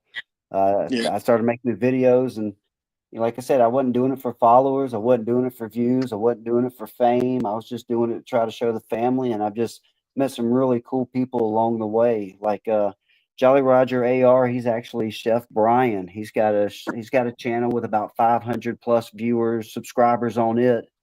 He does cooking demonstrations, top end stuff. I mean, some cool stuff that looks real easy the way he does it. I mean, it's just like all these guys. I watch all their stuff. I see them all the time. Uh, so yeah, it's super cool. They showed up to support me. I really appreciate that. Didn't expect it, but I am super grateful. I truly am. I'm gonna watch the stream back a little later or in the morning. That way I can see what all was going on with chat. I just hadn't been able to keep up or follow any of the chat. I wish I could have multitasked to read and do the chat and talk to you guys at the same time. It just wasn't in the cards for me. Yeah, and it's No. definitely not. It's not easy to do that. No, you're doing a great job. You're doing a great job. It Yeah. is not easy to, especially like if you're just running it on your phone. It's really hard to keep up with chat. To see chat, keep up with chat, and chat. Sound like a damn whatnotter. It's definitely hard to keep up with chat and read the chat if you're running it off your phone. I'm fortunate where I put it up on the computer, and it's still hard to keep up with chat and everything else at the same time. Yeah, But you have brought in a really good crowd and really good following, really good support. That's awesome. You put out great content though, so I don't you're definitely a channel that's gonna grow with what you're putting out. I guarantee that. well, like I said in the beginning, I wasn't expecting any followers, but now I kind of hope that I do grow. I'm really enjoying meeting everybody, and it's really the kindness of this community is what makes me be active in it. I'm in real life, I'm kind of a hermit. I live out in the woods with my dogs and my wife. So it's my sisters are probably taken back that I'm actually doing this with you guys right now. I You do know, not stand in the limelight. I'm the guy that hangs out in the corner and just kind of stays out of the way until I'm needed. So you it's you I kind of appreciate being here. you kind of sound like Hank Williams Jr. when you say it like that. My dogs and my wife live out in the woods. Country It's boy just can like survive. that. It is just like that, no doubt. I That's am the great. typical country song. Redneck, big truck, big tires, That's it. That's hunting probably dogs. one of my favorite country songs too. There's nothing wrong with that. And that was like another sort of another reason of why I wanted to do like the live streams and stuff too, is because you're not supposed to talk about stacking. Don't talk about stacking with other people. Don't do this. Well, you need to talk to somebody. It needs to be like a little bit of an outlet. So that's another reason why I like to do the live streams too, because then it gives us a chance to talk to people about it. And Blue Collar and I talk all the time. We send texts all the time about our stack and buying this or checking this out or whatever. So it's always cool to have that third person, that's on the panel with us that we can talk about it with, and of course chat. And when people are in making comments and stuff, I always like to read them and react to them. And it's if I get a chance to react to them talking about it, or if I have to type in it, it's cool. It's something that everybody gives everybody a chance, an outlet to talk about it. So Yeah, I agree. A lot of the guys I watch, they're reading chat the whole time, not missing a single message while they're looking through coins or auctioning off stuff. I just imagine that takes some practice or something. Maybe the line of work I'm in doesn't prepare me for that, but it is extraordinarily difficult for me to read all of chat and run my mouth and look at coins or show them. So yeah, no, Well, it's super impressive, guys. here's the thing though, if you're doing a one-man show, all you have to do basically is react with chat, right? When you're doing a three-way show like this, it's hard enough just to keep the conversation going and then also be distracted and reading. I find it very difficult. I'm not very good at multitasking like that, and I don't really put Well, much in the James. chat. I would rather verbally react with chat, I've Yeah, gotten in the habit of typing in the chat because sometimes it's hard to get a word in, and I don't want to miss whatever they said. So sometimes That I'll type it in there just so I can so I don't miss it, you yeah, know. and that's smart. But I unfortunately with StreamYard on my phone, I can't even join the chat. It won't let me. It says join the chat, and it says connect to YouTube. I hit the little yeah. bar, and it doesn't do anything. That happened to me earlier. I thought, oh, I'm doing something wrong. I don't know the No. StreamYard. So that's why I cheated. I ran and grabbed that little tablet so I could at least look over and see the chat every once in a while I was talking to you guys. So I cheated with a Yeah. second device. Unfortunately, my only option is my phone right now. I don't have my iPad. I don't have my PC with me, my laptop. So it's just this, and that's it. So I'm You're kind doing a of fine job. And like yeah, I said, like I always say, I'm fortunate where my wife bought a computer and I got, an awesome setup. So it's cool. Um, FG, I think, was it FG? FG wanted me to show off my Morgan from my birth year because I accidentally said it's from my birth year. Yeah, I seen that too. I'm thinking, damn, you look good for 100 plus like that, buddy. yeah. When I Damn put it. in there that it's my birth year, I meant that it's 100 years before my birth year. That's Yeah. another hey, that's rust from not making content. I guess Now you have something in your head and you is say that the something one? different. Did you get that one from me, or did you get that from somewhere else? Or No, that's part of my latest Reddit. Reddit journey. I paid attention that time. oh, okay. You haven't seen my Reddit, my last video. It's in I my try. my latest. You don't watch my content anymore, so you wouldn't know. See, and that's the thing right there about FG. Just like he caught that little thing, he'll catch something on my video and email me. And that's when I found out he was an attention to detail kind of guy. Is when he started doing my pours. So that's why I really enjoy FG's pours that he does for the community. You can really tell he's an attention to detail kind of guy. Mm. Oh, FG's awesome, man.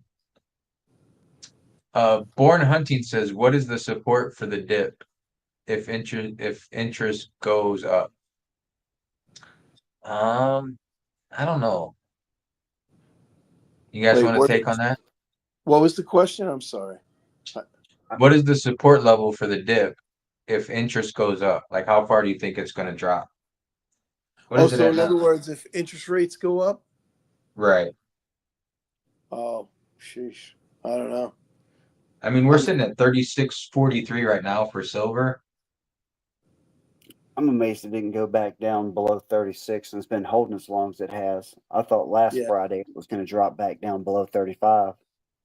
I don't honestly. I don't see interest rates going back up. I think they're going to Well, come down I heard the because they're going to have to 1% try and cut. save the economy once the economy goes in the shitter. And well, it's pretty much already there now. But I think we're going to have runaway inflation, and I think that's what they want. I honestly think they want to inflate the debt away, and that's where it's headed. Yeah, Silver Sleuth says he thinks the rates will go down and the spot will go up. It's man, I don't know. I don't know what the hell they're gonna do. It's hard to say. I didn't think it would hold above 35 as long as it has, honestly. Mm. I thought it spiked to almost 37 and I thought it would pull back to 34, but I mean that's just my rookie mind thinking. Hey, it may still pull back a little bit, but they're definitely going to have to lower rates and try and spur the economy on, and that's going to cause inflation to go back up and maybe even higher than it ever was. Yeah, I heard possibly a full percent was supposed to be cut out of it. So Yeah. I can see they're them going up even higher.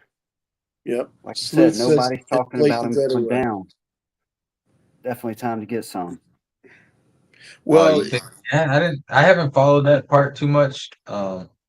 Just haven't really listened into them. But a full percent, that means metals would take a hike, I'd believe.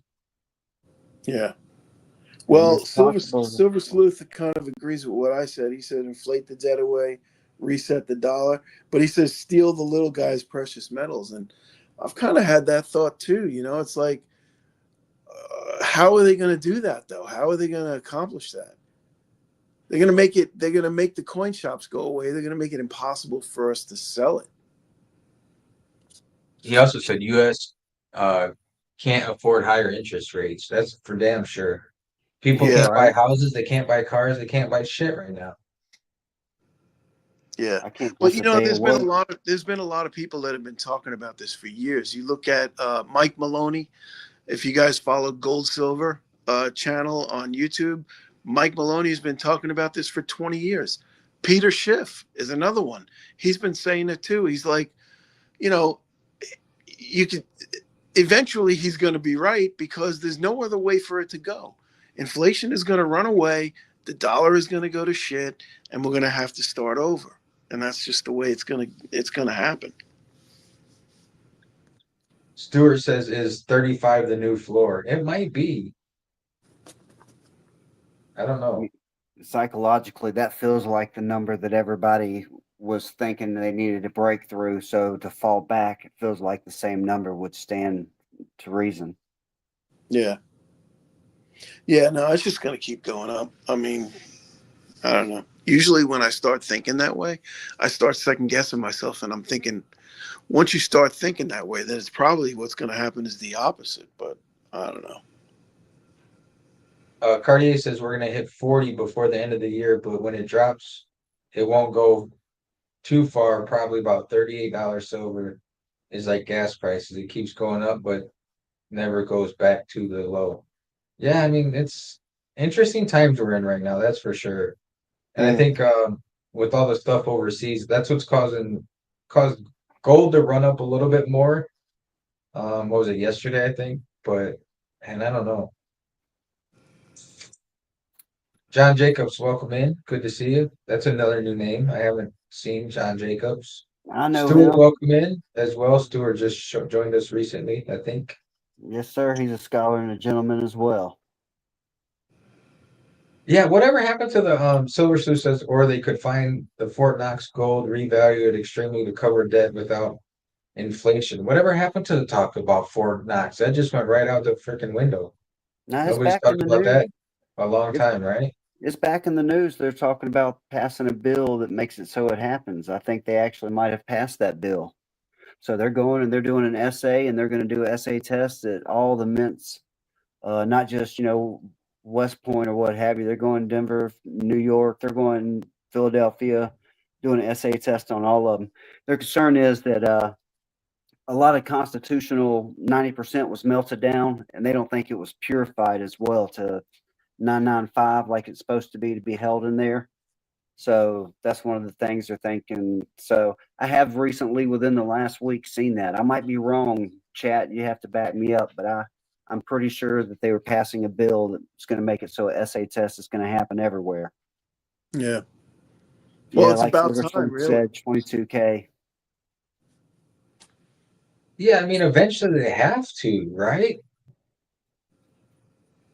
It would seem like it, but I don't know. Everybody just lets stuff go. They spoke about it. The whole world spoke about it, and then they stopped talking about it. So did the world. So I don't know that they have to do anything. Seems like they got the reins. Well, they do. They play games with that shit. They're like, we're gonna audit Fort Knox, and then they're like squirrel. Then they get your mind off of. They use different stuff to get your mind off of different stuff, and then they get away from it so quick. That's true. That's very true. Which is just it's cat and mouse bullshit. Yeah. But I don't know, like Silver State says there's going to be a housing crash. There's a lot of talks about housing crash. I don't know where it is other places, but man, I don't know how people can do it. They can't keep doing it. No, This the houses out here are freaking ridiculously priced. for a 2-bedroom apartment, it's 1550. So that's pretty ridiculous prices for somebody that's just starting off to go try to get an apartment and Yeah. do without a roommate or two. So yeah, I'm Out glad here, the I that's mean, prices. my daughter just rented a 2-bedroom. She's moving into August 1st, and this is down by West Palm Beach, and I think it's around 1,300 each. So that's $2,600 a month for that one. That's yeah. I mean, here impossible it's to start. here you're looking at a decent apartment in a decent area is 1,200 for a single bed. Yeah. You can't find nothing even close to that around by me. Um, right in my area here, a 2-bedroom is about 2,400, and a 1-bedroom is going to be pushing 18. Yeah, that's crazy. Yeah, Yeah, but I yet couldn't they're imagine full, trying to man. start They're out. full. What's that? I couldn't imagine trying to start out with the housing costing that. Not to mention the insurance on a vehicle for a new driver, uh, because usually it's got to be full coverage. You got to pay for that insurance. So yeah, it's just the amount of money it costs to start out in the world now is just exponential to what it was when I started out in the world. I feel like Yeah. Hey, Southeast Stacker, West Palm Beach. You're right about that, but you know what? That's like the cheap area of West Palm Beach. 2,600 for a 2-bedroom. For So right now, if you get in a nice area of West Palm Beach, it's 4 or 5 grand for a 2-bedroom. jeez. Right now, Yeah. this one place that's not far from where I'm at, 1 bedroom, 1 bath, 679 square foot. There's 6 available units, and it says they run from 1,467 a month to 4,300 a month. Yeah. 1,400 a month for a 679 square foot apartment. Yeah. That's freaking ridiculous. Yeah, like I was saying, the one that she's renting, I think it's just under 900 square feet, 2 bedrooms, 2,600. That's out of control, dude. And Wow. the kids today, when I call them kids, she just turned 22, but they look at it as normal. They don't even like think twice about it. She's like, "Oh, Dad, that's not bad. 1,300. My share is 1,300." I'm like, Gee, 1,300. your share, that ain't even like that's more than my mortgage. I was just gonna say my right? mortgage is 900 a month. Yeah, no, the Wow. price that you're talking about is like a jet engine, man. Those they suck and blow. It's ridiculous. A two bedroom, a 2 bedroom, 1,000 square foot is 24 to 4,800. Yeah, Wow, I that's mean that's crazy. that's that's Las Vegas. I get it, but you go into any big city and it's going to be way more. Oh But yeah, of course. Fuck. well, you're gonna have your upscale areas where it's going to be more, and you'll have lower end areas where it's going to be less. Yeah. But when the floor is and believe me, she looked at the cheapest places she could find. When the floor is 2,600 a month, we got problems. Right, Yeah, and then you got to pay for everything else. right. Yeah. Then you buy a car. You can't get a car and pay probably under 600 a month for a new freaking car.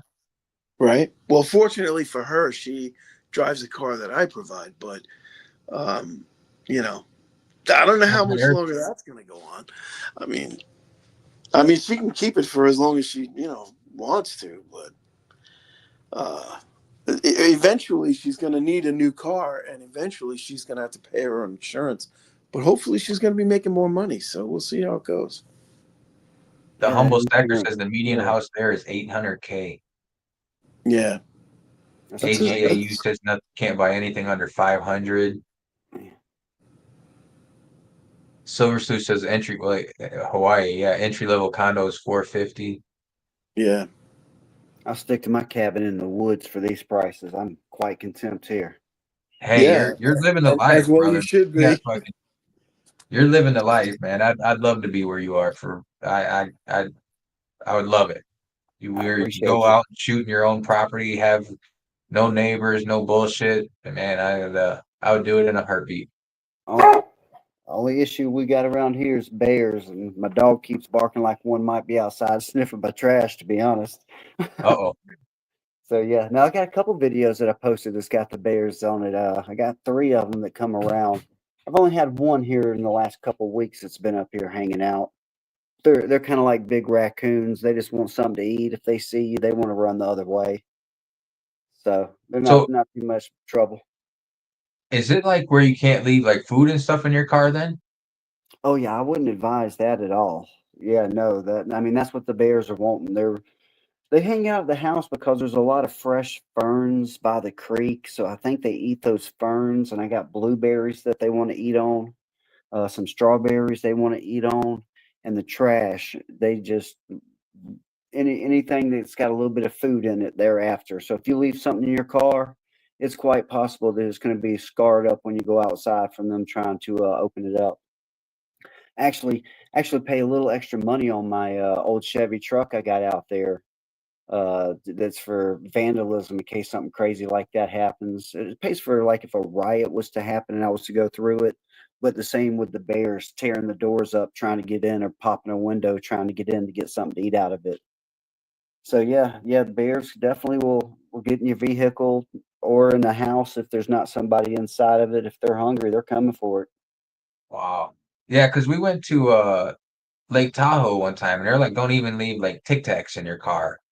And we had like they had like bear proof garbage containers and yeah, Yeah, they're like, don't yeah. leave toothpaste, don't leave Tic Tacs, don't leave shit in your car unless your car's gonna get ripped open. Yep. I got a bungee strap that I bolted onto my trash can. And another trick, you can put mothballs inside of a pantyhose and kind of tie it off and hang it inside. That way, the stuff inside smells like chemicals more than food to kind of deter them from opening your can. But I've got video from maybe 4 years ago. One was rolling my trash can around after I had secured the lid real well, like it was a circus clown. It was on top of it, trying its best to open it up. Speaking of mothballs, Vegas. Do you know what mothballs smell like? No. Do you know what mothballs smell like, Littlefoot? Oh yeah, 100%. How'd you get your nose between his teeny tiny legs? Well, I'm Littlefoot, so I can slide in these places. I knew there was a joke to that. That's why I was like, no. I'm okay. I'll step into it. I wanted to hear the punchline. Thanks for being the straight man. Thank you. Nothing to it. How many So bucks Born, does it take to screw in a light bulb? 2, but I don't know how they got in there. Oh man. Born Hunting says, so if everything is expensive, then why silver would take a dip? That's why we were talking about silver should be going up. I Yeah, mean, no, silver is going to follow everything else right up, like groceries and eggs and everything else. it's going to Inflation is cost just going more to to take a mine toll it of that. eventually, right? I mean, shit. The only thing going down is the value of the dollar. That's it. Yeah, And that's why everything else is going up. Yeah, I yeah. mean, we live in a digital age, and everything digital uses silver in it. It seems like for quick continuity circuits. So yeah, I feel like silver has nowhere but up to go. Yeah. Cartier says we're gonna hate him. He says he pays $540 a month for rent, has a house cleaner, don't buy paper towels or toilet paper, don't take out the garbage or mow the lawn. Damn, good shit, bro. That's good Yeah. living right there. I don't hate you. I'm jealous of you. Right? Southeast Stacker says he lives on a 180-acre family farm. That'd be nice too. Holy cow, that'd be great. 180 acres, man. You can't even see your neighbors. That's What I'm talking perfect. about. Call me family. I live on the back 80. I live on the back 10. Shit, I'm good. Jolly Roger says, are they black bears? Yeah, yeah, they're smaller. Are they black bears? That's a solid question. I seen that up there and I thought to myself, they sure look brown when I seen them last time. I don't think So brown bears. I think they probably are black bears. I think you're right. I Um, think they are black bears. They're not aggressive. They're not aggressive at all. And they're not as large as you would think, like in your mind from TV. The ones I've seen aren't that big. I mean, they're maybe 400 or 500 pounds, which is pretty big. But I think like the brown Kodiak bears or something like that. right, exactly. Yeah, and you see them in the Rocky Mountains too, grizzlies and brown bears. But black bears are kind of like an Appalachian thing, or Adirondacks. We had black bears up there. We used to watch them in the garbage dump. We used to go down to the garbage dump, park the car, and put the headlights on, watch the bears eat the garbage. Yeah, Yeah, like if they can find something to eat, they'll go to it. Yeah, they go down, they clean up the food waste in the garbage at the garbage dump. I don't blame them. We have those out here, but they're not bears. Right. Solution says if I outlive my wife, I am moving back to Southern Ohio and find a van down by the river. There you go. Nothing wrong with that. John I Jacobs think they says do it. 15.625 acres with no mortgage. Nice. I like that last part the very best. That's beautiful. It sounds so nice. But you know what never stops coming is the tax bill.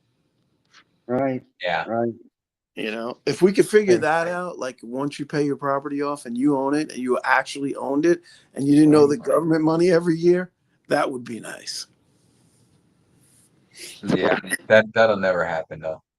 No, no. Well, you never know. You never know. Never say never. That's Never true. think. Jolly Roger says it smells like your grandma's house. I was gonna say that when he asked about mothballs. I was gonna say like my grandma's basement, but Right. Yeah. You know who told me that joke when I was a kid? My mother. My mother was a character, man. Nice. She was. My mom my mom is a character as well. When I was Yeah. younger, one of the jokes she told me that stands out, bend over and touch your knees and spell run 3 times. About the second time in, I got what she was saying. I told her that was inappropriate. Are you in? So yeah, go ahead, stand up and bend over and touch your knees and spell run 3 times. So yeah. Thanks, Mom. Oh man, nothing like a mother's love, right? Right? whoa. Chris in Virginia says when he turns 65, my county no longer charges me personal property tax on my house. That's pretty awesome. Wow. That's really awesome. Right? I'd be putting shit in my mom's name. I'd be putting I mean, shit in whoever was 65. That'd be in their name, that's for sure. Right? Loophole. Huh. Well, guys, it's been almost 2.5 hours. I gotta get to my honeydew list. I have my mother-in-law coming for a couple days, I think.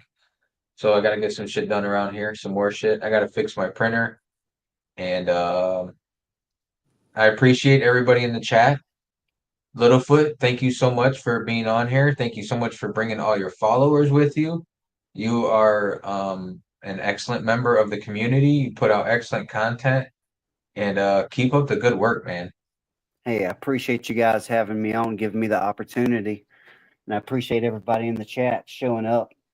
And even the ones that didn't, still supporting me and supporting all of us in the community and, just being active and looking out for one another. I really appreciate that, guys. I've had a hey, great time here tonight. I thank you very much. yeah, no, it was a pleasure to meet you. You're a solid dude, and thank you so much for coming in, man. You're always welcome. Absolutely. And I'm gonna call out the chat here again real quick. We got Lynn is still here. She says she lived in Kodiak, Alaska. The bears are as tall as my Jeep on 35s and a 3-inch lift on all four Holy legs. mercy. Holy smokes. Lynn, James Wow. Diamond's in congrats. here saying, "What's up, Littlefoot?" Humble Stacker, thank you, thank you. He's sending out thanks to Littlefoot as well. Silver Sleuth's talking about Love you, Hawaii bro. taxes. He says he gets a tax bill for typing into the chat. Nice. That's sort of stuff. I believe it. Southeast Stacker living the dream. B Taylor, as always, greatly appreciate your support from start to finish. Right. Stuart, thank you always for being in here supporting us as well. Chris in Virginia, greatly appreciate everything. Thank you for my answering my email and sending out the email. You think you're so good? He says they have homestead in Texas. You don't pay property taxes on the house you live in. That's very nice. Right. Rob Numismatics, sorry, I forgot. I saw you drop in, but I forgot to mention you stopped in. Greatly appreciate you stopping in. Hope the little one is well. Jolly Roger, thanks for being here. Cartier Silver, AGAU. Sorry if you took it the wrong way, but we were not bashing LBS. We have much respect for LBS. And Um, love. Don't forget love. and love for LBS. Speaking of LBS, if you're still in here lurking, love you, brother. Don't no hard feelings. Um, it is what it is. Well, we got to get together for a couple of beers when I come out. That's next month. That's coming up very quickly. John Yes. Jacobs living the life on 15 acres with no mortgage. It's awesome living. Right. I think I follow Born Hunting, if he's still in here, greatly appreciate you as well for being in here. If I missed anybody, I do apologize for it. If I missed you, it doesn't mean I don't appreciate you. It doesn't mean we don't appreciate you for being in here, watching, listening, and participating. Absolutely. Thank you so much, Littlefoot, again, and Thank all you, your guys. followers and everybody in the chat. Thank you so much for coming in. Really great show. Thank you, guys. Appreciate it. All right, Awesome FG, show. Thank you so much. send me that email. Make sure I get these to you. I'll talk to you guys soon. All FG right. and Littlefoot, I have your packages right here. I just gotta throw them in an envelope and put a label on them. I guess I'll go on USPS and print it out from there if that makes it quicker and easier. Don't be scared. Do it. Yeah, exactly. I'll get it done, I promise. Thank you guys. Everybody have a good night. Keep stacking. And Every little bit counts, you guys. that's right. See ya. Catch you on the flip side. Average Joe out. You still there?